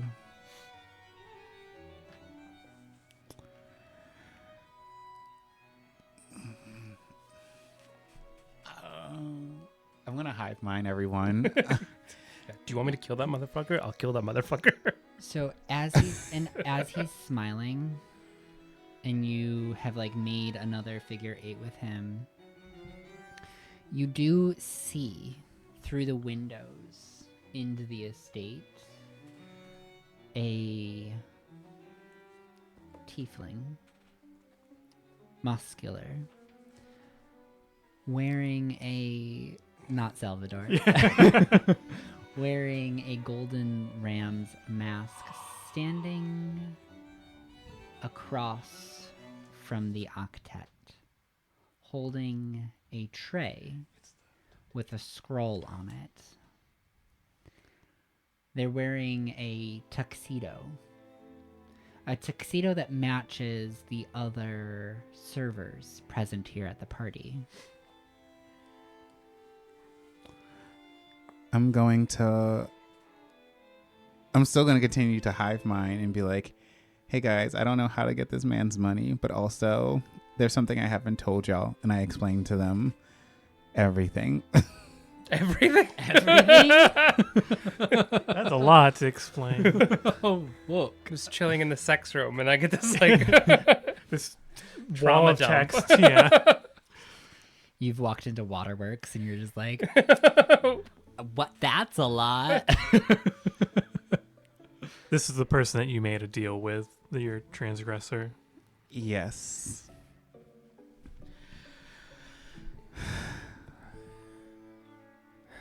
I'm conflicted. Multiple reasons right now. One, with this Percy fellow, and two, with whether or not I should go through with it, knowing the information I now Percy know. pulls you closer. I gasp. He meets eyes to eyes with you. I hive mind. Hold on one second.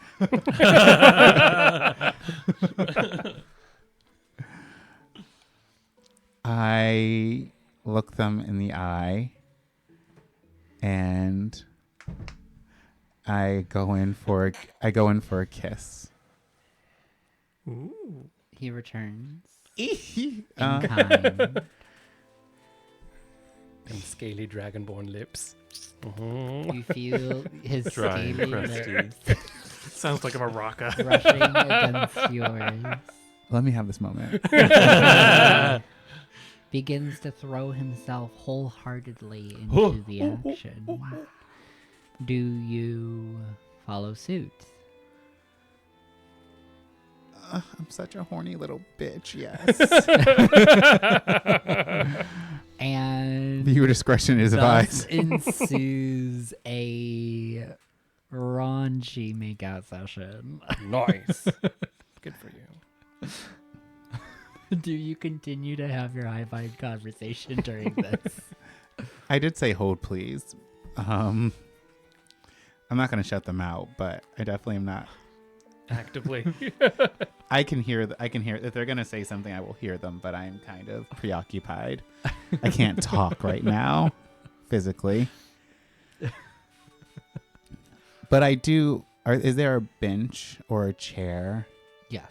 So I want to put them on the bench, and I'm going to face them in a way where I can see the mask person, but I am going to straddle them, and Hell yeah. Yep. All right. yeah, and I'm just gonna say, just so you know, this doesn't have to be just for tonight. You may think it is. What? Ooh. You may think it is, but let's just say I'm a bad bitch. I say that a lot more smoothly. And that, my dear, is why it will be just for tonight. Ooh, damn, ouch. I can't have you getting confused. Fuck this guy. Yeah. Fuck this guy. He gives me the ick. Such a big ick. This is giving me some trauma. Reminding me of some people. I mean, what? Don't do that. Then if this is only going to be for one night, let's make this a little bit more interesting. And what do you propose? I start taking off my clothes. Mm. See, you are a betting man, so let's make one more bet. I'm all ears. I hide mine. I don't know what to do. You proposed a bet without having an idea for what the bet would be. We collectively we have to think of a bet really quick. I bet. As Yonsei is taking their clothes off on the balcony, you all Okay. have to come up with a bet. Alternatively, I could give sage advice over the intercom to give you proficiency in persuasion. Oh, I thought you were gonna be proficiency in tiddling his diddle. No. I mean, I could do that too, but Oh, I don't know. Bet who can last the longest. That's honestly what I was thinking. is there an Make it a associated competition. skill? Stamina. No, it's Constitution. I can't give advice on a Constitution. I mean, I could do enhanced ability, but I don't know if I have to see you or not. I can give you a sleight of hand. Oh God. What I'm gonna say. Wait, would that work? Maybe. I don't- For what? What were we gonna do with this Oh, I sleight of have to touch hand? Oh, I think There are plenty of things you could do with sleight of hand. Oh my god. Right. This is not for children. Yes. Viewer discretion advised. Well, we won't go into advised. details, but there are plenty of things you could do with Plenty sleight of of hand things to to- win I- who comes Yeah. first bet. Yeah, I'm gonna say, because that was the idea I was going with. I didn't know if it was too raunchy. We can fade to black. Yeah. Do a roll and fade to black. What I was gonna say is, let's see which one of us is going to last longer. First one to yield, using, you know what I mean. Okay. First one to, I'm not done. Oh, okay. First one to yield has to grant the other person whatever they want.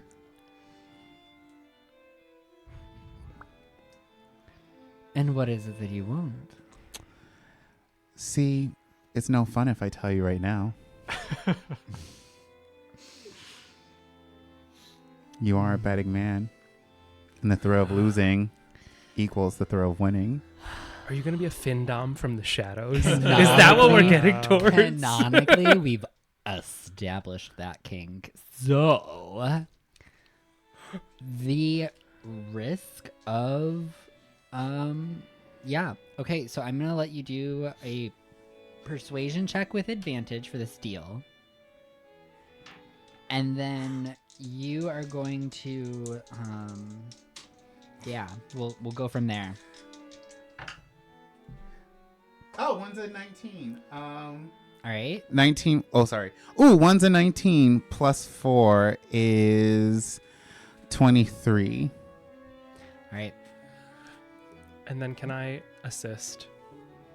Yeah. So you have a deal. How much do I know about Dragonborn physiology? Can I make a medicine check? You're gonna just describe. Yeah. Yeah, where's the Dragonborn G spot? Yeah. No, 100%. The Dragon Sutra. Oh my gosh! Give me a. Fuck, what even roll would that Medicine. be? That'd be- In my mind, it's medicine. Is that medicine? anatomy? It's Medicine. anatomy. Or Yeah. nature. Fucking medicine. Give me a medicine roll. That's 32. That's a 32. 32. Yep, you know Damn. exactly where that Okay. G spot is. And then I'm going to give sage advice about sleight of hand. Oh, God. Yeah. And I won't go into more details, but Yeah, that that's is the fine, string yeah. of things. And I will cut you two out if you would so desire. I'm sticking my head right up next to the harp. I'm listening. Oh my God, you're hearing me do my thing. And it's so I mean, you could cut off. it's No, like I'm so good. I want them. prescriptive, like the way I describe it, because like I don't have those urges to like Yeah. have You're a so, doctor. So I literally Yeah. talk about like the physiology of how to make a dragonborn come. As fast as possible. Okay, does that give advantage? No, Or that just means you get to proficiency? add your proficiency bonus proficiency. to your sleight of hand. Okay, If so that's what you sleight of choose hand, to use. Add a proficiency, and then give me a Constitution save as well. Where is my? So my fishy bonus is 4. What am I supposed to be rolling? Sleight of hand. Oh, this. That's a 6, but I'm gonna plus 4 is 10. I want to use my pack of the talisman, so that's 13. Plus your 13. dex. So if you go to sleight of hand on your ability sheet, Mhm. it should add your dex. Like, what's your plus there? It's 3. 3 plus 4, which is your proficiency bonus. So what was that? 6 plus 3 Should 9 be 16. plus 4. Oh, so it's 16. Yeah. 16? That's pretty good. I'll lock that in. You got so many of those. No, I'm gonna lock it in. I think I'm confident. You're confident. I'm not going to say Because it. also I'm going to, as I'm doing this, I'm looking at the person with the mask. Since my transgressor is the 7 deadly sins, might as well show them lust. Oh, my goodness. You got? Is that Hell isn't that yeah. inspirational? Did you want another one? And Percy's like, why are you staring off into the distance? We'll get to that later. Let's do this roll. All right. He's gonna do a Constitution save.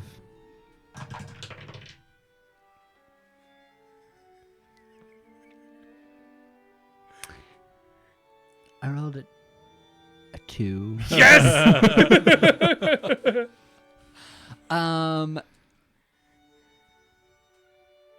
He does not last long at all.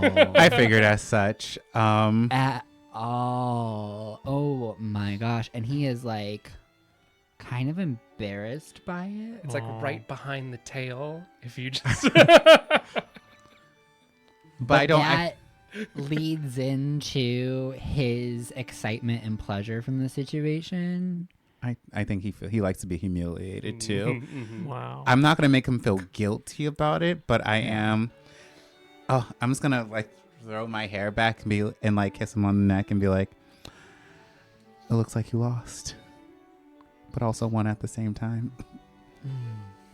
Oh, I am a man of my word. Hell yeah. What did I just lose? I've come to this town with a group of friends, and there's a war coming, just like you did. And Oh god. we need unlimited financial support in that battle. And the thing is, you said you're a man of your word, so you can't say no.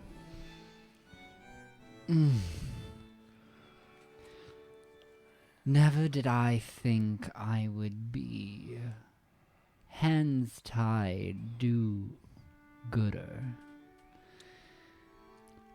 But you have my pocketbook. Don't worry, I'll make this worth your while. Care for a round 2. Actually, Yeah, don't you got a goat to see? Yeah, the I red do. man holds up his wrist. He's like, tap, tap, tap. Come on. I'm gonna look at Percival. I need to powder my nose. How about you clean yourself off and we meet in the art exhibit room in 10 minutes. 20. I don't know how long it takes for you to come out your scales. I don't know. I'll see you there. Okay, perfect.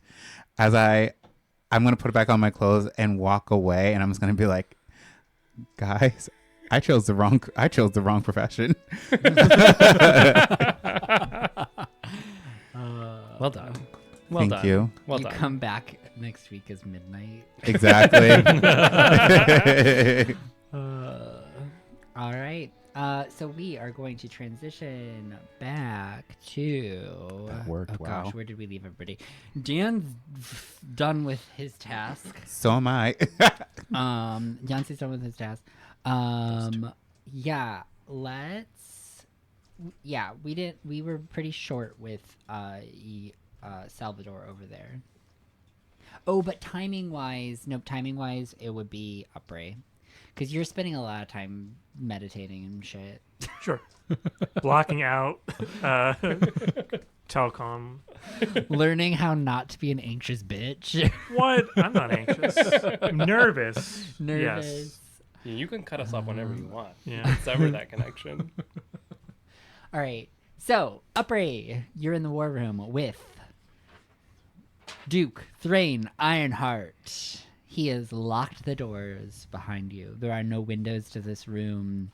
It is lit by several torches around the room, and it is a heavy blackwood table in the center of the room and onyx statues all around the room. The stone floor is black. The walls are painted black with a black trim.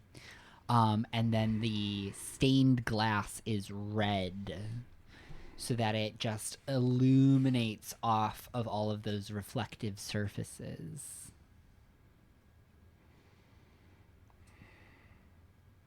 Hi, Franny. What you doing over there? I figured this should be best had behind closed doors. You hear moaning. I'm kidding. All right. You are impressive. As are you. Not many have bested me in one-on-one combat. Wow, you really love those consonants. You came here for something. Maybe. Now, I have noticed your tactics are different. But I do respect one that can throw down on the battlefield. Yeah, I'm pretty good at throwing stuff. So let's cut the words and the diplomacy and have a hash out. What do you want? Your armies in the battle to come. You can do all the management, but I want them to help us save the world.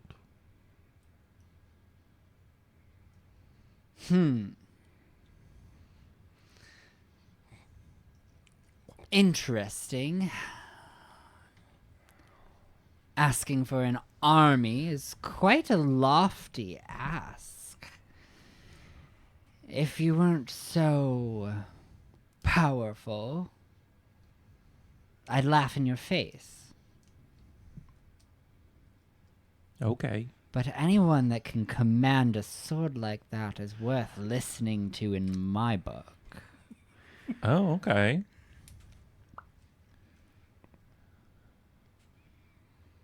Do you think this war is worth fighting? And do you think it's worth winning? She pauses for a moment as she hears how you make a dragonborn come. Now, because for me, the Order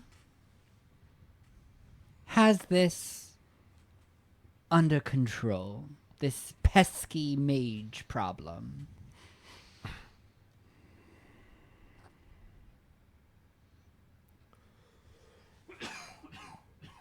Is that so when you say the order you mean Preya and Prabodha?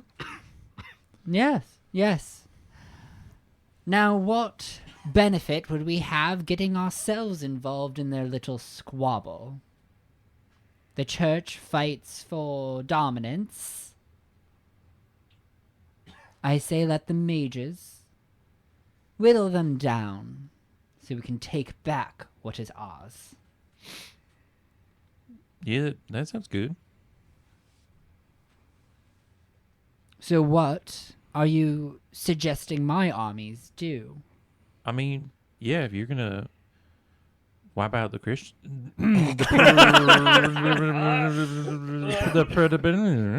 you're gonna wipe out the order. That works for me. I mean, Oh, we will not. I'm not following. I represent Galadia. The armies of Galadia. Where's that on the map again? East side. They're the neighboring country. All right, all right. The Order and the Apostates are in a war. Is that the war you're suggesting we enter? No, a bunch of things are gonna come out of the void and like try to kill the world. So like, we should stop that. What do you mean by that?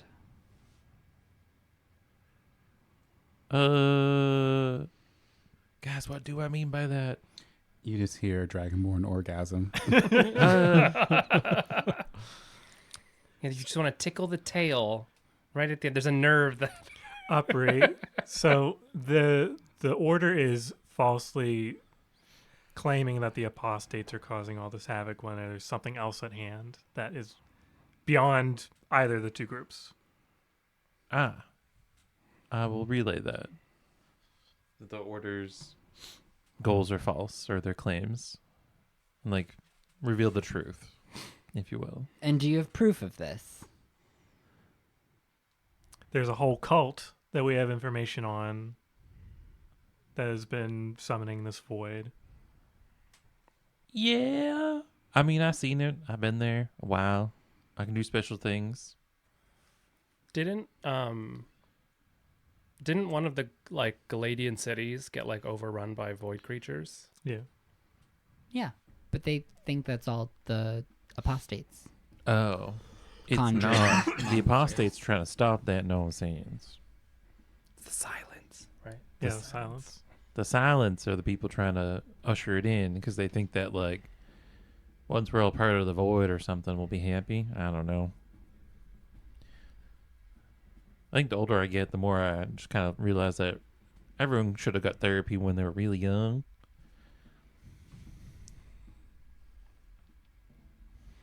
What's therapy? I don't really know. I don't know why I said that. This is interesting information.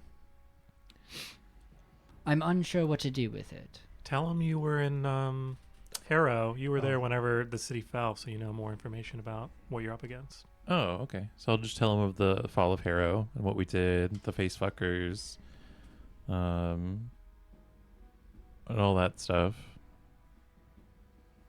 I tell them of the Titans, of Arcanist, and the cycle, blah blah blah. Because if he's a commander in Galadia, he probably fought at that city that fell. I don't remember the name of the city. And then But he probably saw a similar. oh, so the recounting is going to be like the same. Yeah, I imagine. And then I'll try to Maybe. like argue that like if you don't do something, the world's gonna cease to exist, and you won't even have an army anyway. Give me a persuasion. Do we have a minute for me to sage? Just kidding. What's my bonus? I think it's a +0. Come on, phone.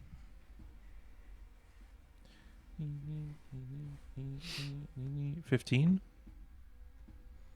All right. He seems somewhat amenable. If what you say is true, I can have my council assess the situation. Where can they find you once their assessment is complete? At Daphne's. All right, you're able to give Daphne's address. I'll describe where it is, but I don't know what the address is. The one squat house. Yeah, you walk out here, you fly by that one tower that's leaning a little bit to the left, and then there's that tree that has the wonky little branch. If I could position my armies as the saviors of the people, Yeah. that does make this a little bit more enticing. Glory. Yeah. Honor, glory, not to mention all the money that those rich saps that can't fight for shit are going to throw at you. You could establish a new government, really. You see a little Unite the crook in his continent. smile. You could be the great uniter. That's so good. Such a negotiator. Think of, yeah, you could be a legend in history for the next 1,000 years. I appreciate you coming to me with this. Do enjoy the rest of the party. Oh, we're not going to have any fun? He looks at you a little confused. Are you gay or? Are you gay? No. Oh, What would ever give you that impression? I don't know. You said something about sticks earlier, I think. I don't know. I was kind of hoping we would throw down after throwing down. You're an interesting woman, Uppry, but I have very little idea what you are talking about. My council will visit you in the next couple days. Thank you. Have a good Alright. day. I don't know. Might be gay. And I'm gonna walk out. Do you say cigarette as you're walking? No. All right. So we are going to go on a short little break before pivoting back to Salvador. Dream world. Dream World. All right. See you in 10 minutes. Bye. All right. We are back, and we are going to be paying a little visit to the Lilac Room. Sally Poo. That's me. So, Salvador, you've been chilling. with Somebody's been Izzle. giving me a back massage. Yes. Oh, damn. Oh, there's a lot of attendants in Yeah. this room that are just there, like masseuse, people pouring you tea. There's a lot. There's a lot of like servers and stuff. And oh, just as everybody is aware, you have noticed a couple of the Secret Secretary Society members milling about throughout the estate since you've been here, as servers. Oh. Yes. So they have been wearing their little tuxedos, walking around with trays, bringing drinks, cleaning up after the guests, all of those types of tasks. So you have kind of seen them, glimpses of them as you've been here. So Isolde and Salvador have been learning how to relax.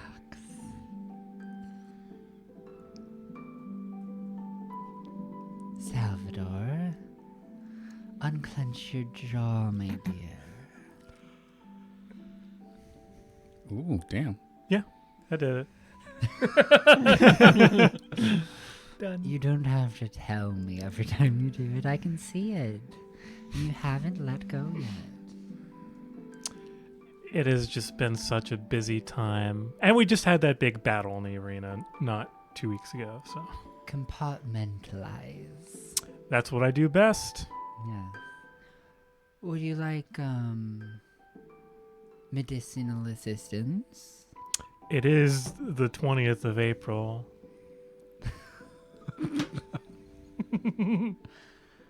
That is true. That is true. It always helps those who are newer to the techniques. Then yes, by all means, I want to make this as simple as possible. She pulls out a little, like, cigarette case.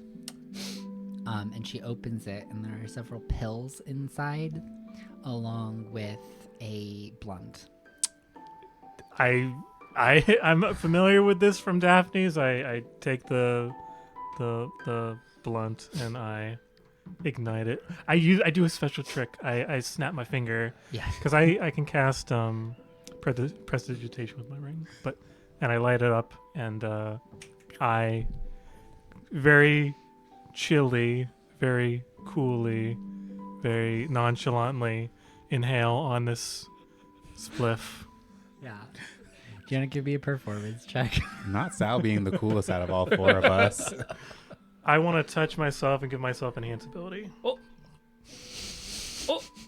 Wow. Phrasing. oh. You know what I mean. Oh no, Salvador knows what he's doing. You said this is a performance check? Yes. Okay. I forget. I think I get advantage on all charisma checks for next hour.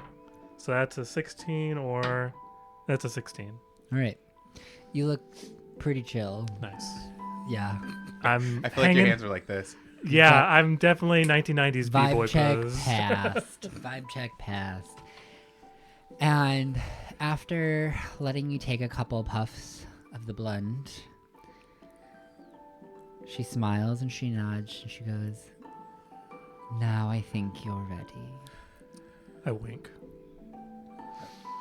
She pulls out a little bell and she begins to ring it very gently and rhythmically.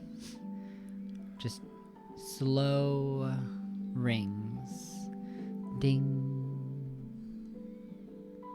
Ding. Ding. Ding.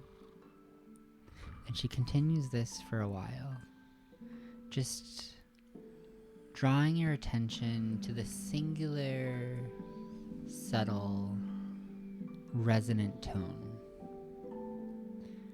as if pulling you into a trance. And then you get the subtle scent of huckleberry. Sweet, floral. And you see this pink kind of cloud begin to surround the two of you.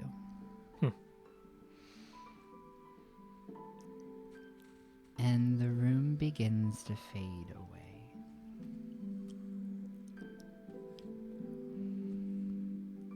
At first, it fades into a kind of foggy pink slate. And then the two of you are standing amidst this fog. You can see yourself as if you're hovering maybe 6 feet above.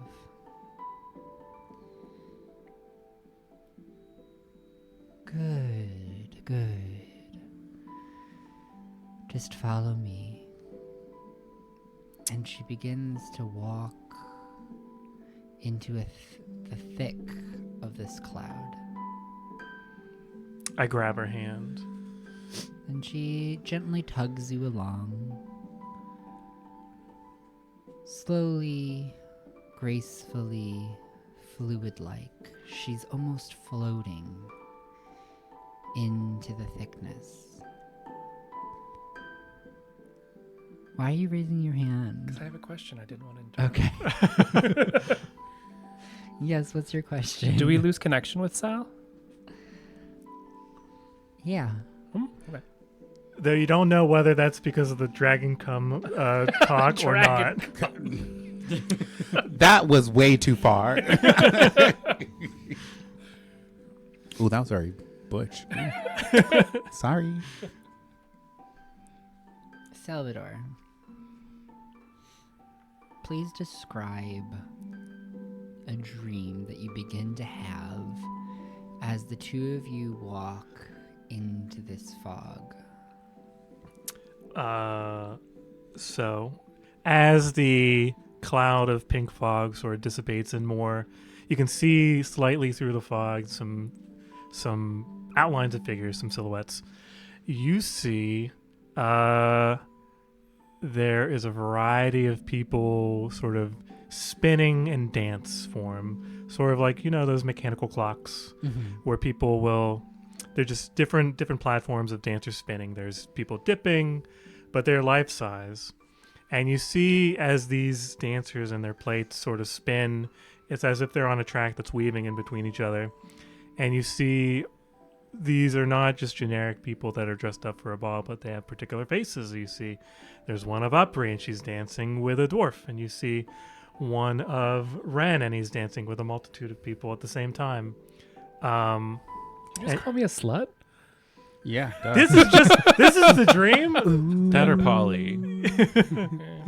Yes. Both can be, it could be Yes, mutually and- exclusive. Ariana Grande.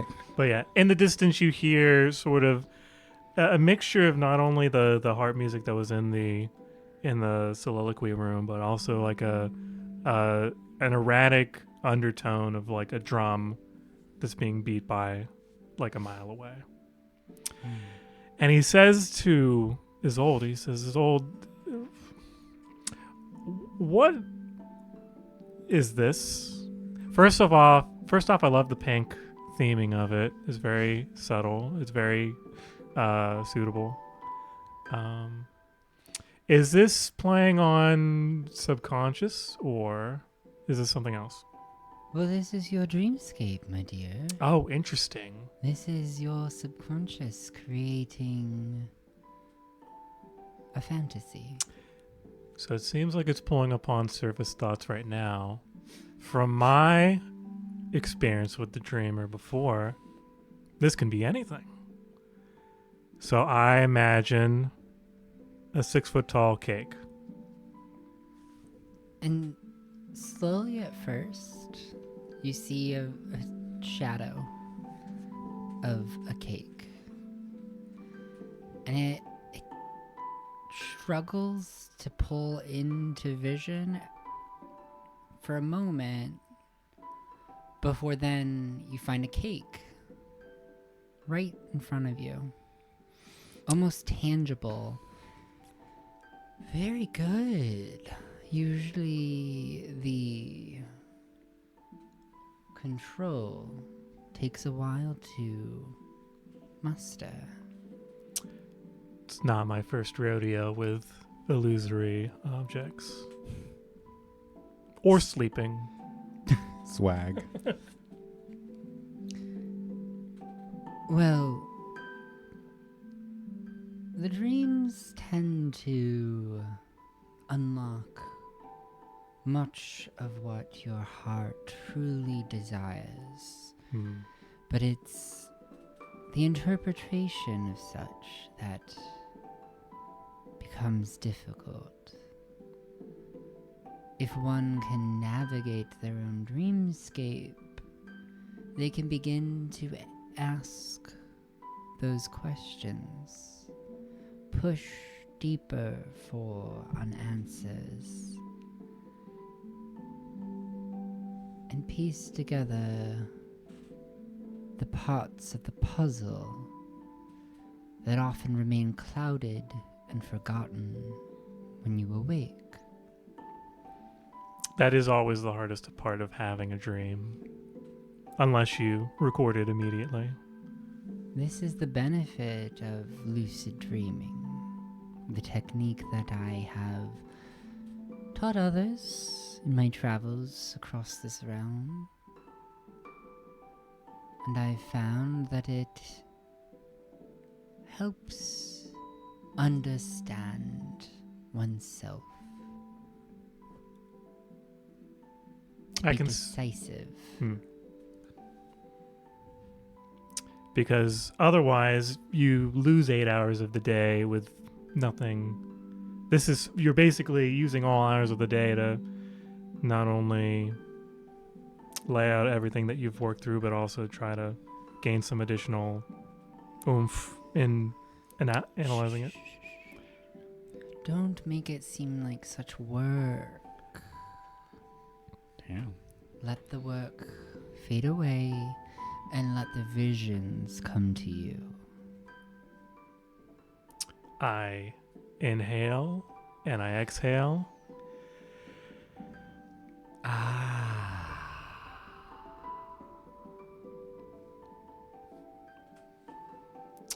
And I think about, what's this all really about? Why are we here? Not Isolde and I, but the group in a sense, but then on the larger scale.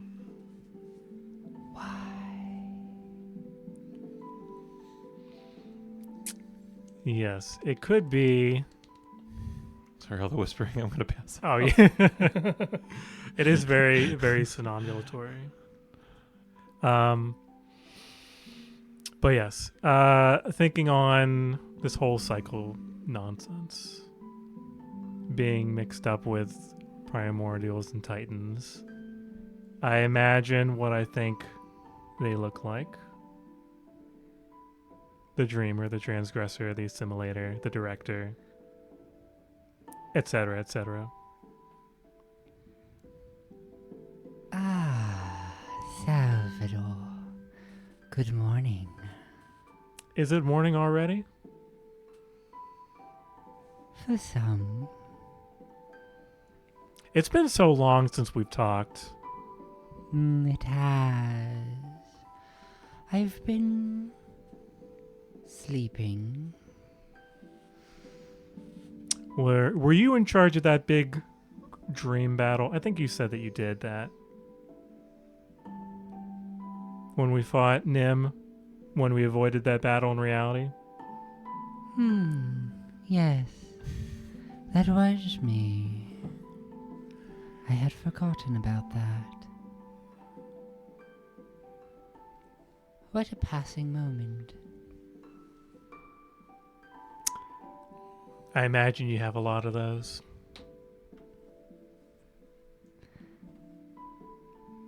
Why, yes. However, I think I recall a question.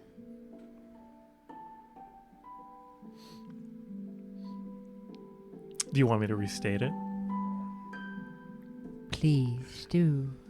I was wondering what this all meant and why we were here. Or there might have been another question you were hinting at, and I'm just full of them. Oh. Why? In what context?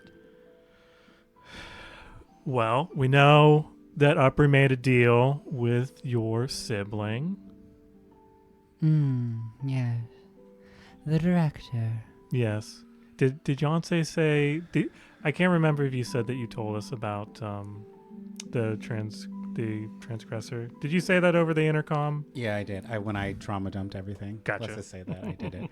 I recently learned that the transgressor also came to Yonsei with a deal, and I imagine you're following suit. My siblings have been busy. Well, I slumbered. No matter.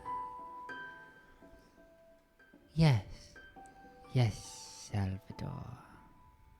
I do come to you with a little deal of my own.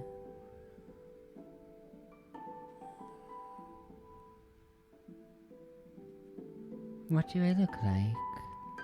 I imagine as they say that sentence, that emerging from the mist or like forming like the cake did, there is a 5'10"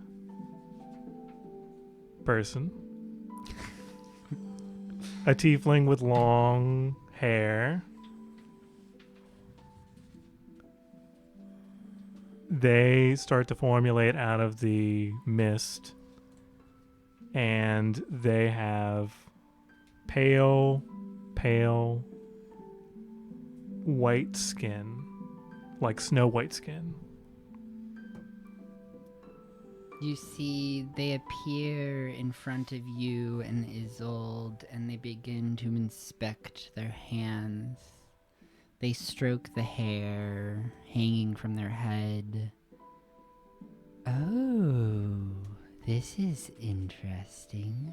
I quite like what you've done. can be anything you want in this world. That's you taught me that. I did. Yes. But not only here, Salvador. The world is your oyster. I can show you the world. Yeah, she is. Her seashells appear on her brassiere. That's an Aladdin reference. Hey, this is a cross. Anything can happen. Anything can happen in Dream World. A mermaid can fly on a magic carpet. Yeah, That's true. It's I a guess flying I'll think fish. something. And like as these thoughts are racing through your mind, you do see them starting to manifest. Just fish are flying. Yeah. Yeah, just little things are catching your attention. You ate And you that. notice the dreamer is distracted by them just momentarily before they turn back to you and they go, I do love the material nature of your world. It's so different from mine. But there are consequences to being material. Yes, the rules are harder to break, but I quite like that. It gives a bit of challenge. And structure, because otherwise, not having rules, it kind of stifles creativity sometimes. When you can imagine Is anything. that what I've been feeling? Stifled? Stifled. Would make sense since you were locked away. And they stretch their arms out. You hear their bones crack as they pop their wrists and their fingers. Stifled, yes. Oh, Salvador, I do want out of here. I bet you do. Will you help me? You know, I've been hearing a lot of things that's not such a great idea. And why is that? Something about the world being consumed, people being obliterated. Got him. That's one option. I imagine you're proposing something different where that doesn't happen. Anything can be what your heart makes it. Well, yes, of course. If you let me out, I'll show you the way.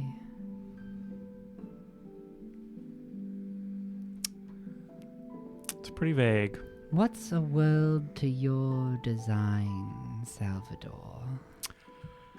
Well, how much time do we have? I visualize 3 chairs. Or one shay and 2 chairs. Yes, Isolde needs a chaise. Yeah. She cannot be sitting upright. She's like, what is this? Yeah. What is A this? chair? Stifling Nonsense. little- While this is happening, I am sort of visualizing what had been in the lilac room. So there's a shade, there's a harpist that is underscoring this music, but also there's a saxophonist. Kenny G. Yeah. So I sit down, and I motion for the dreamer to sit in the chair. So if I had to envision a world to my liking, honestly, there wouldn't be the cycle to begin with. I know there's this whole nonsense that I don't really understand with the primordials and subsequently the Titans and the whole cycle. And we're supposed to be coming up with a solution to that. And honestly, I would like to remove you and the primordials from the whole equation. Work deeper. I know that's in direct conflict with you being material and everything, but you could be material. I know you've been wanting to try that out. You could be whatever you want. You won't have to fight with your siblings anymore. I know you do that every 1,000 years, and it's always a draw.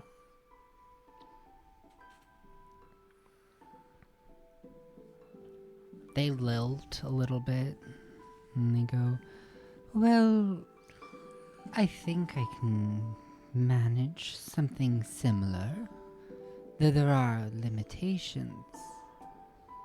I myself am not a primordial. I know. They unfortunately hold the keys, and we're all manifest of their whim.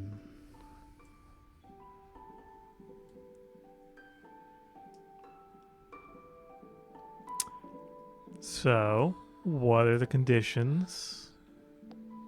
Conditions are you let me out and we create a little corner for ourselves to play. The phrasing of that is suspect. Well, I won't lie to you, Salvador. I am limited in the extent of consciousness that I can pluck from creation. But I believe I can do enough to at least give you a veil of reality. Ooh, a veil. You know, I have some bad history with that word. But this seems, on its face, quite similar to the other deals that have been offered by your siblings, where you resurrect one that's lost, you pluck a family out of the timeline. I imagine you would do something similar, where if I say, oh, up your Yonsei Ren, and this assorted list of close friends and family and other celebrities might be pulled away into a pocket realm that is spared from destruction, would you say? Precisely. Interesting. If my siblings were easier to work with, we'd have done more. Why do you guys fight so much? You're an only child. You wouldn't understand. You know, that is so true. Got him. Often I find it when you have a will to persuade, it creates complications. Objects are so much more simple.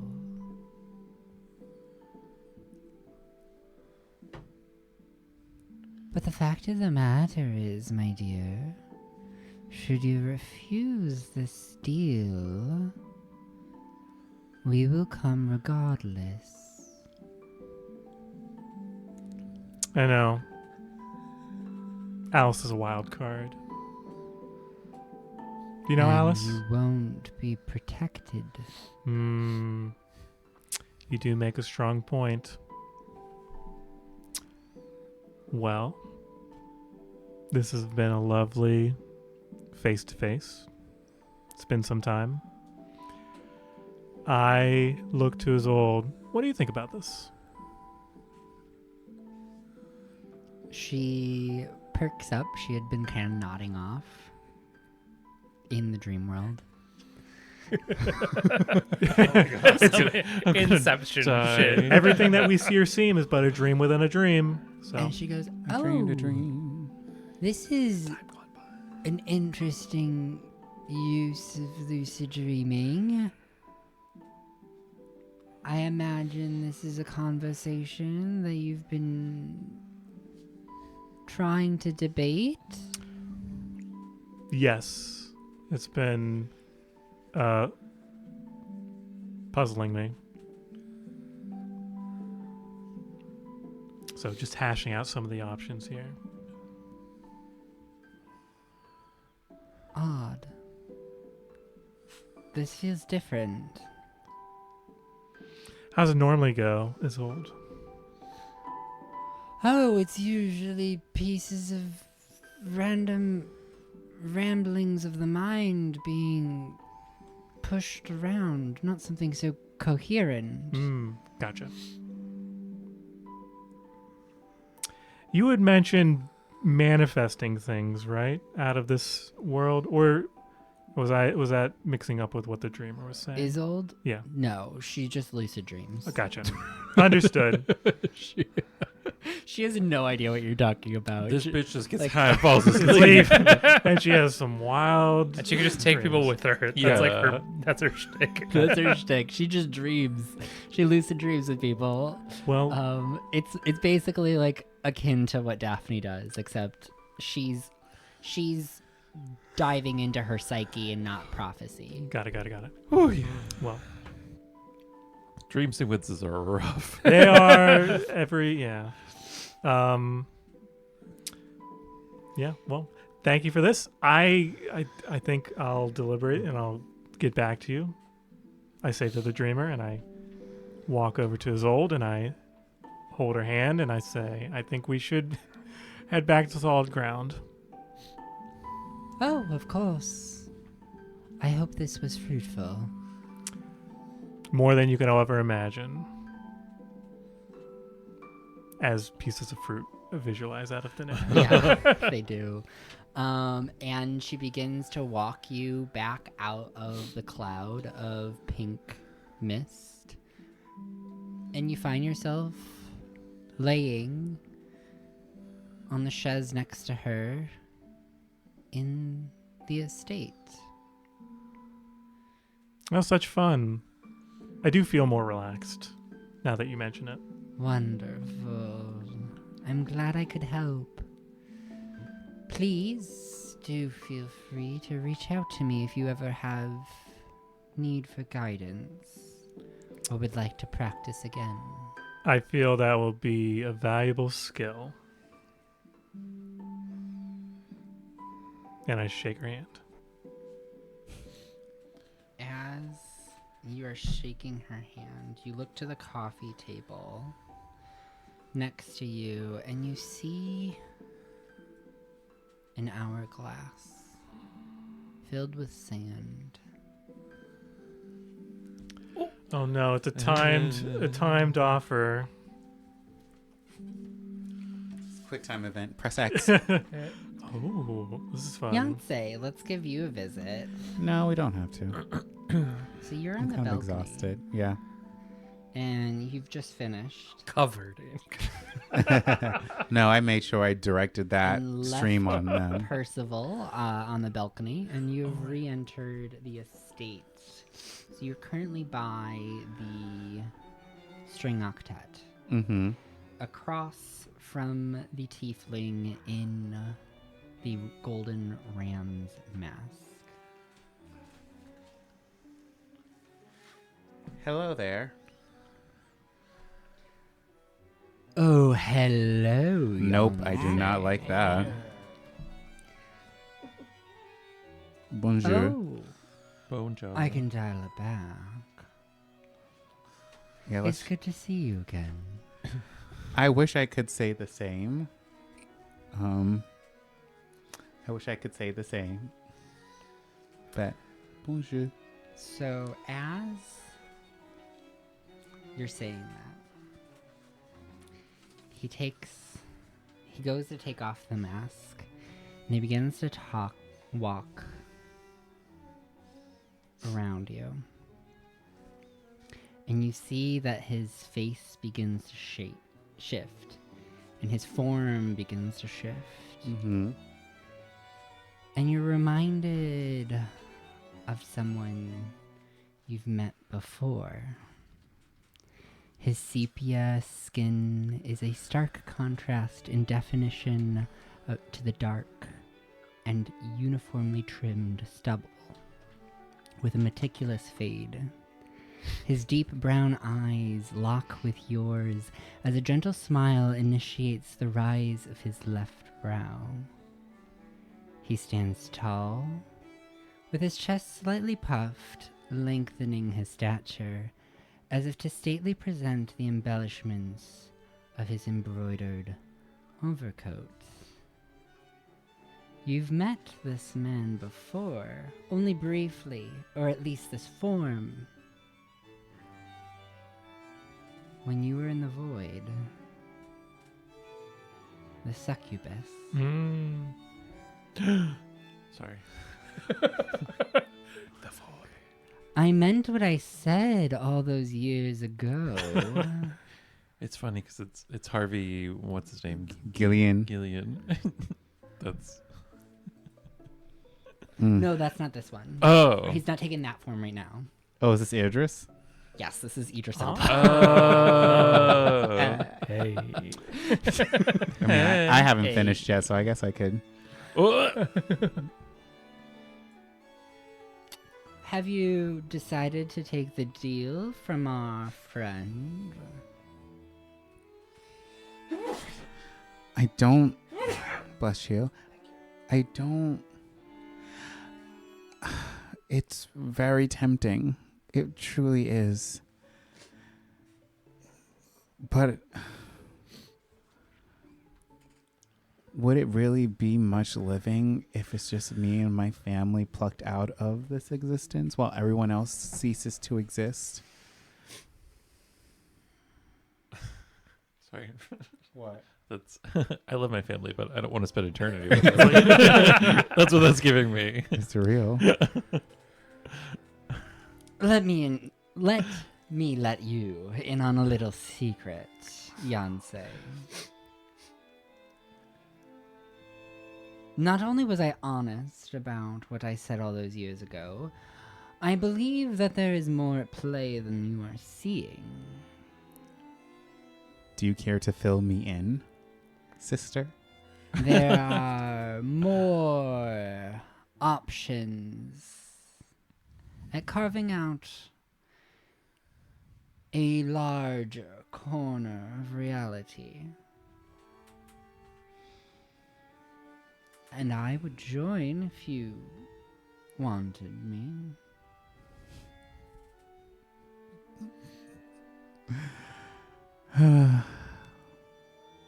Roll initiation. I'm kidding. As much as you feel this form is a lie,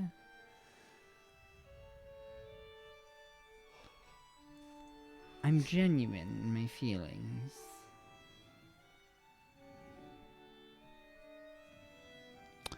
I mean, when you presented this deal, I didn't realize that we were all part of some sort of person or entity. I'm conflicted because truly I want to save my family. I do. But at the cost of everyone else. I mean, and you're a great package. And I look down. A wonderful package. You've met the transgressor, right? Yes. You know saying no will not give you positive results.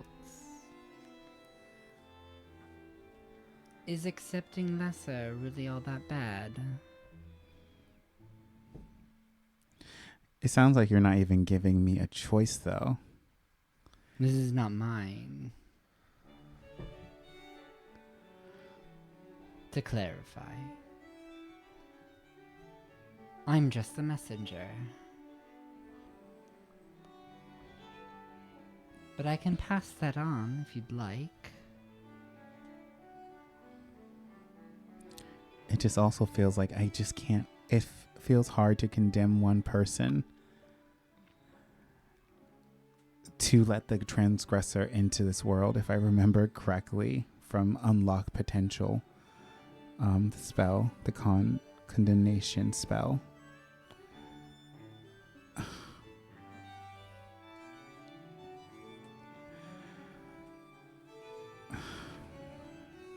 Pass this information along. I don't know if I have a decision yet.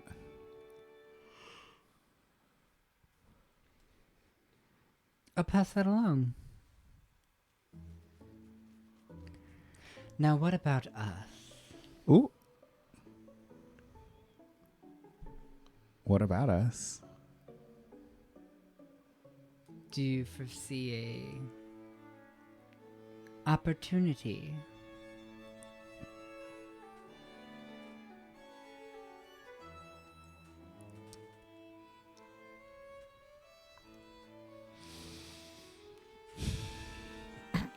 If I didn't just fuck this dragonborn.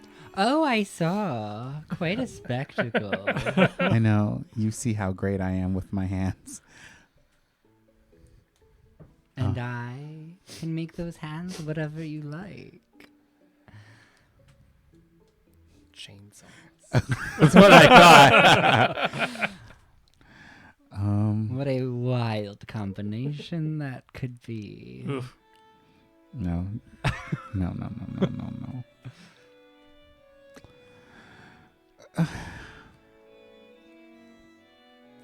What does getting with you actually get me?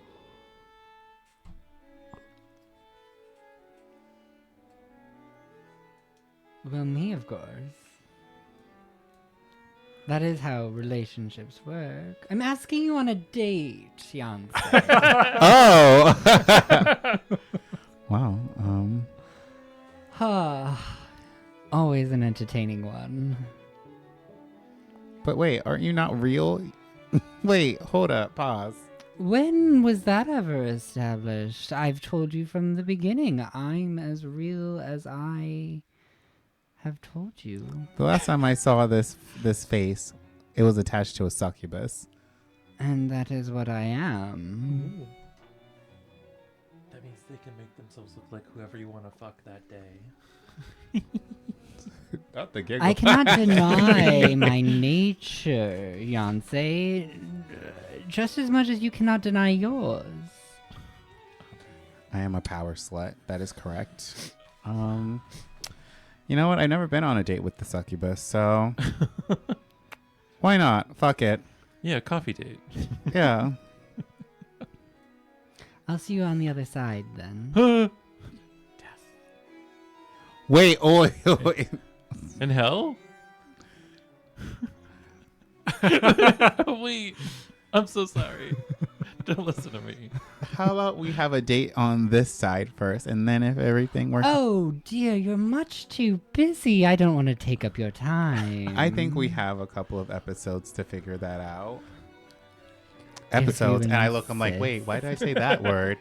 Oh gosh. If you insist. I'll see you in Teravas tomorrow. Yes, noon. Ooh. So specific. I know. Okay. Lunch at Zeska's. Oh, Gosh. sure. The people want me this. Wow. Okay. Cool. Bet. I will pass on your concerns to my employer. Okay. I'm gonna wipe some of this dragon come off my hand. So bye. I beg you to reconsider, though. Washing my hands? The deal is Limited. better than the alternatives. I will seriously consider it. Have a wonderful evening, Yonsei. And I'll see you tomorrow. All right, I'll see you tomorrow. And he disappears in a swirl of flames and smoke. Wow. So gaudy. Ugh, gosh. I'm gonna hive mine. Guys.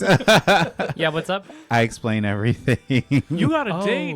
Wow. And it's Zeska's. That's a deep lore pool. Sal, the point, succubus, Oh, the transgressor, succubus. Yeah. deal. So how are we getting to Teravas by tomorrow? I can teleport, baby. I got that magic hat. Oh, right. You can Okay, do you that. come back from the dream world. You got the This is what relaxed Sal sounds like. And at this moment, you hear Alice Peruk announced at the front door. Oh. Yancey, after just moments after hearing her arrival, you see the doors open into the vestibule, and you see Alice arrive with Daphne, Cyril, and Fredesley. Fredes. Oh, so I see. Guys.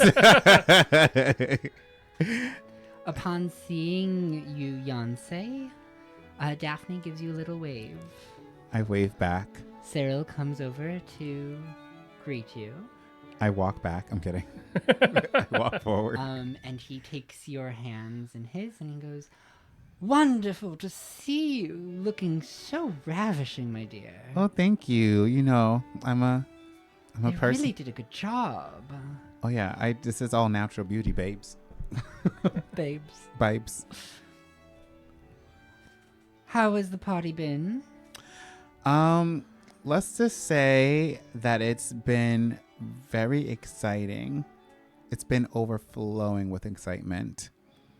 Ah, and have you been successful thus far?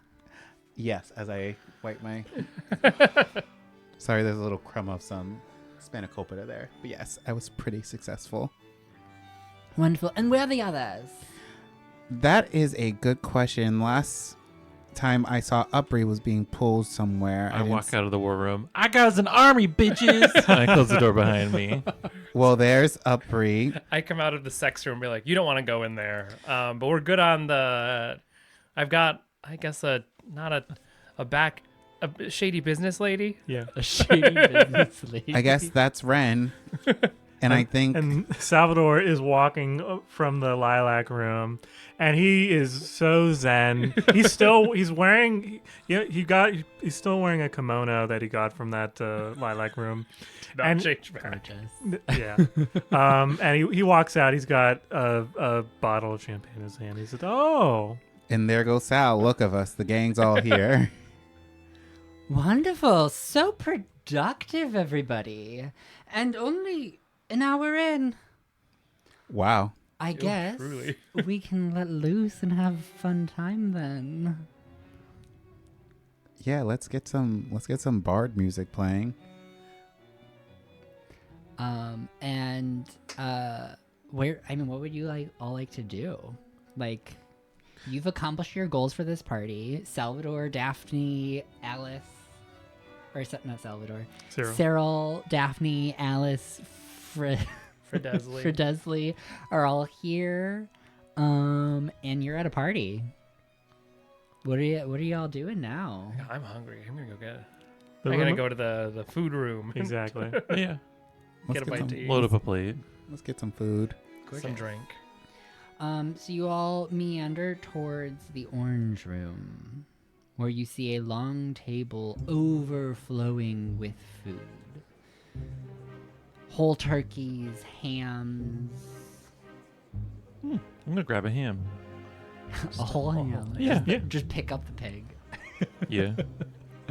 Ham, side dishes, towers of jello and cakes and chocolates, cheese boards, towers of champagne flutes.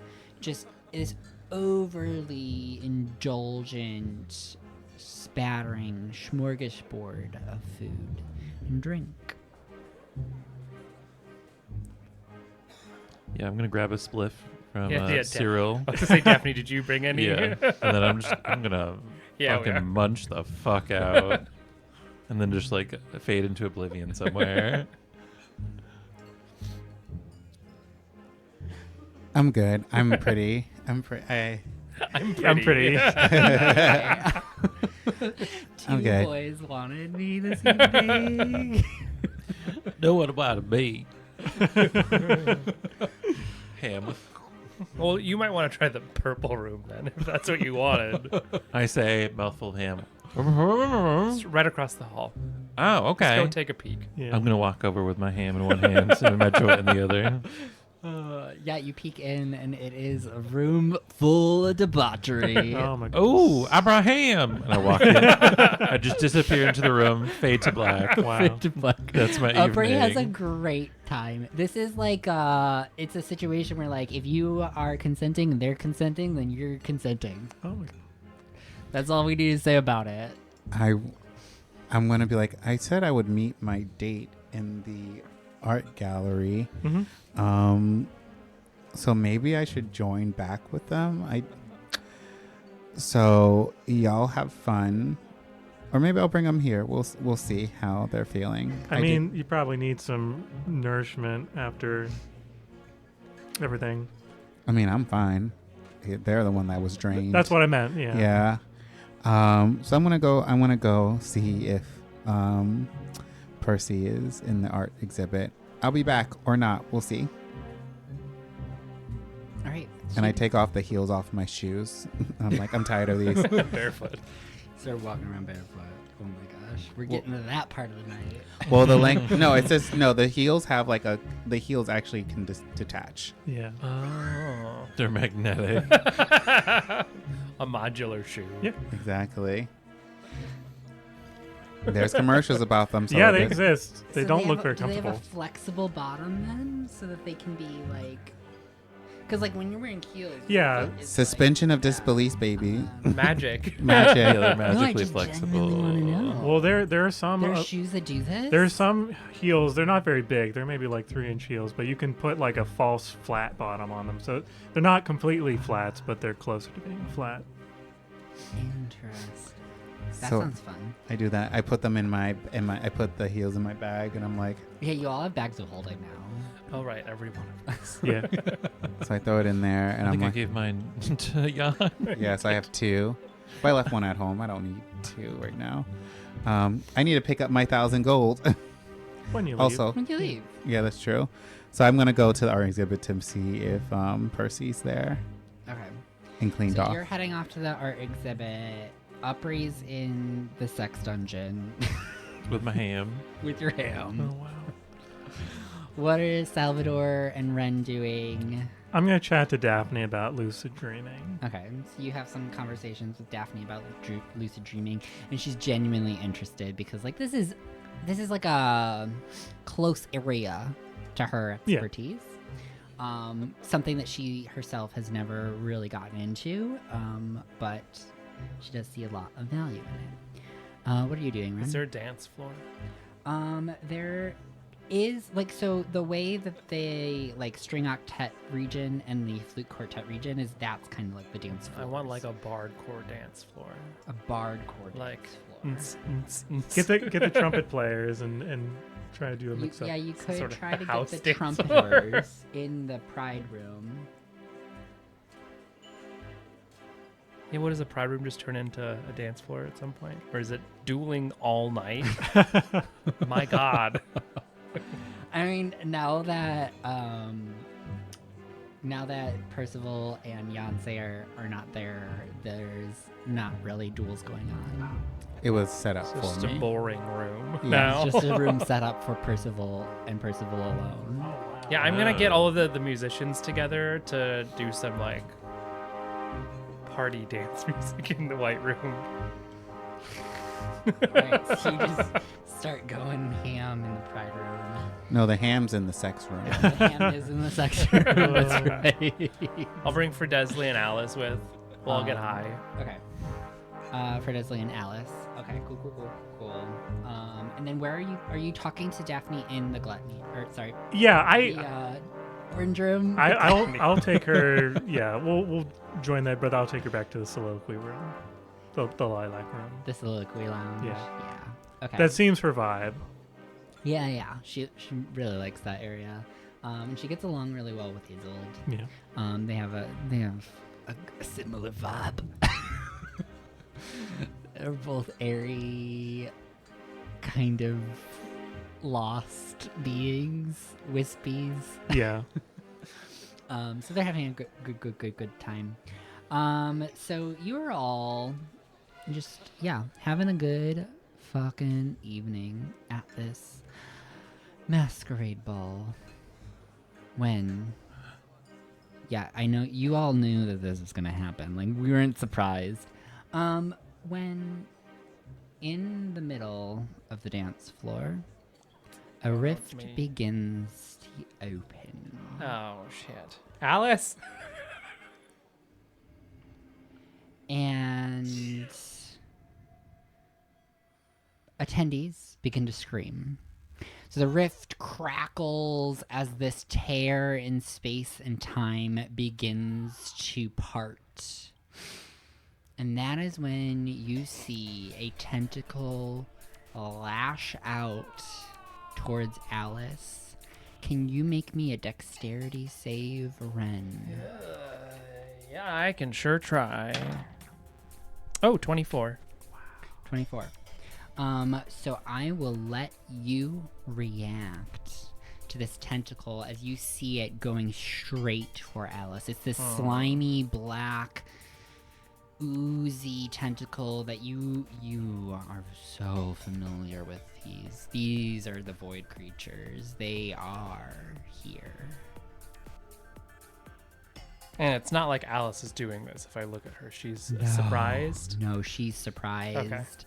And she lets out a gasp as the other audience or the other party attendees begin to scream and run about. I'm going to run up to her and grab her wrist and then invoke Nim's illusory self. So to like dodge essentially, but illusion wise.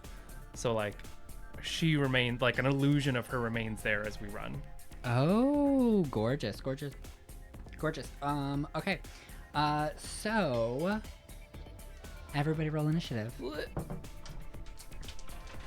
I have no weapons. I got a 5. I got a dirty 20.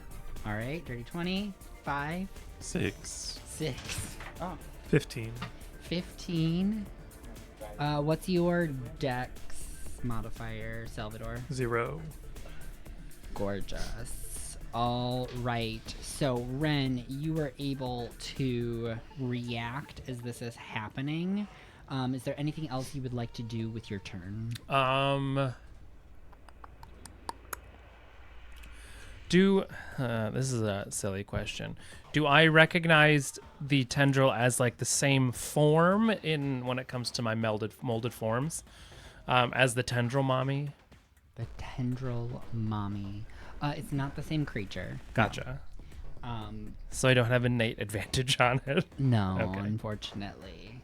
It's well, a similar type of thing, but like you've come across lots of these various void creatures that all have tentacles. there are weapons in this room. Yeah. There are weapons in this room, yeah? I will use my bonus action to analyze it. I'm gonna pick up a Alright. weapon, ideally a dagger or a short sword or something dexy. All right. Though I guess it doesn't matter because I've analyzed it, so I could use whatever the hell I want, honestly. And I will I want to try and cut it like in half. I want to like sever it from the base. All right. To So give you us a grab little bit weapon extra real quick time. and you go to swing at it. Yeah, make that I'm gonna say attack it's a roll. short sword just for easy. Yeah, for feats. simplicity. That is a 23 to hit. A 23 does hit. Okay. So I will sneak attack it because I get advantage because I'm an assassin and I went first. It's not surprised though, so it doesn't crit automatically, which is big sad for me. 5. Those are 2 6s.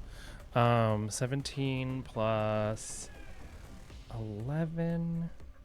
28. 28 damage? Yeah. All right. So you slash off the tentacle. It snaps. The ooze splashes out at you. Do a dex save. Oh no. Acidies. That ain't good. 13? All right. So you're going to take 1 acid damage. Oh, pish posh. I would then like to run and try and get everyone else to run as well. All right. I essentially just wanted to cut off that tentacle to buy us a little bit of extra time. Cool. So you, Alice, and Cyril are in this room. For with Desley. Oh yeah, for Desley, yeah. I did not invite Cyril to go dancing. If he wanted to come dancing, he had to bring himself. So you, Alice, and Such a for Gemini. Desley are in the White Room where this is happening, and the next to go is the Void. So, as you begin to run, this tear has opened up. The tentacle slapped out. You slashed it off. And then the Void's afterbirth just splatters out of the rift. A wave, like a tsunami of black ooze, pushes everyone away from the center of a room up against the wall as you start seeing creatures crawling out up onto the ceiling. The weird shark-like flying things shoot out, rocket, like 5 of them rocket out of the rift. Tentacles pour out in this tsunami of black ooze, and the room fills with void creatures. And that is where we're gonna end this session. Wow. All right, dear intrepid listeners, as we close the curtain on the latest chapter of Shadows of Prophecy, we bid you farewell from the mysterious tapestry of our cosmic tale. Remember, the darkness never sleeps, but our doors are always open for those brave enough to explore. We could not do it without your support. A special thank you to our generous patrons, JCH, Crispy, and Maggie Z, whose unwavering support keeps the candles burning bright here at Goblin Forge. Before we bid you farewell, remember to like, follow, and subscribe to stay updated on our future journeys into the unknown. This playcast is a Goblin Forge production. If you enjoyed what you experienced today, follow us on Instagram at goblin_forge_TTRPG, at goblin_forge on TikTok, or join our Discord community. Link in the bio. And if you haven't already, be sure to share the mysteries of Shadows of Prophecy with your friends and fellow seekers of the supernatural. Until we meet again, may the mysteries of this world continue to intrigue your mind and awaken your sense of wonder. Stay curious, stay daring, and always embrace the darkness. Do, do, do, do, do. Do, do, do, do.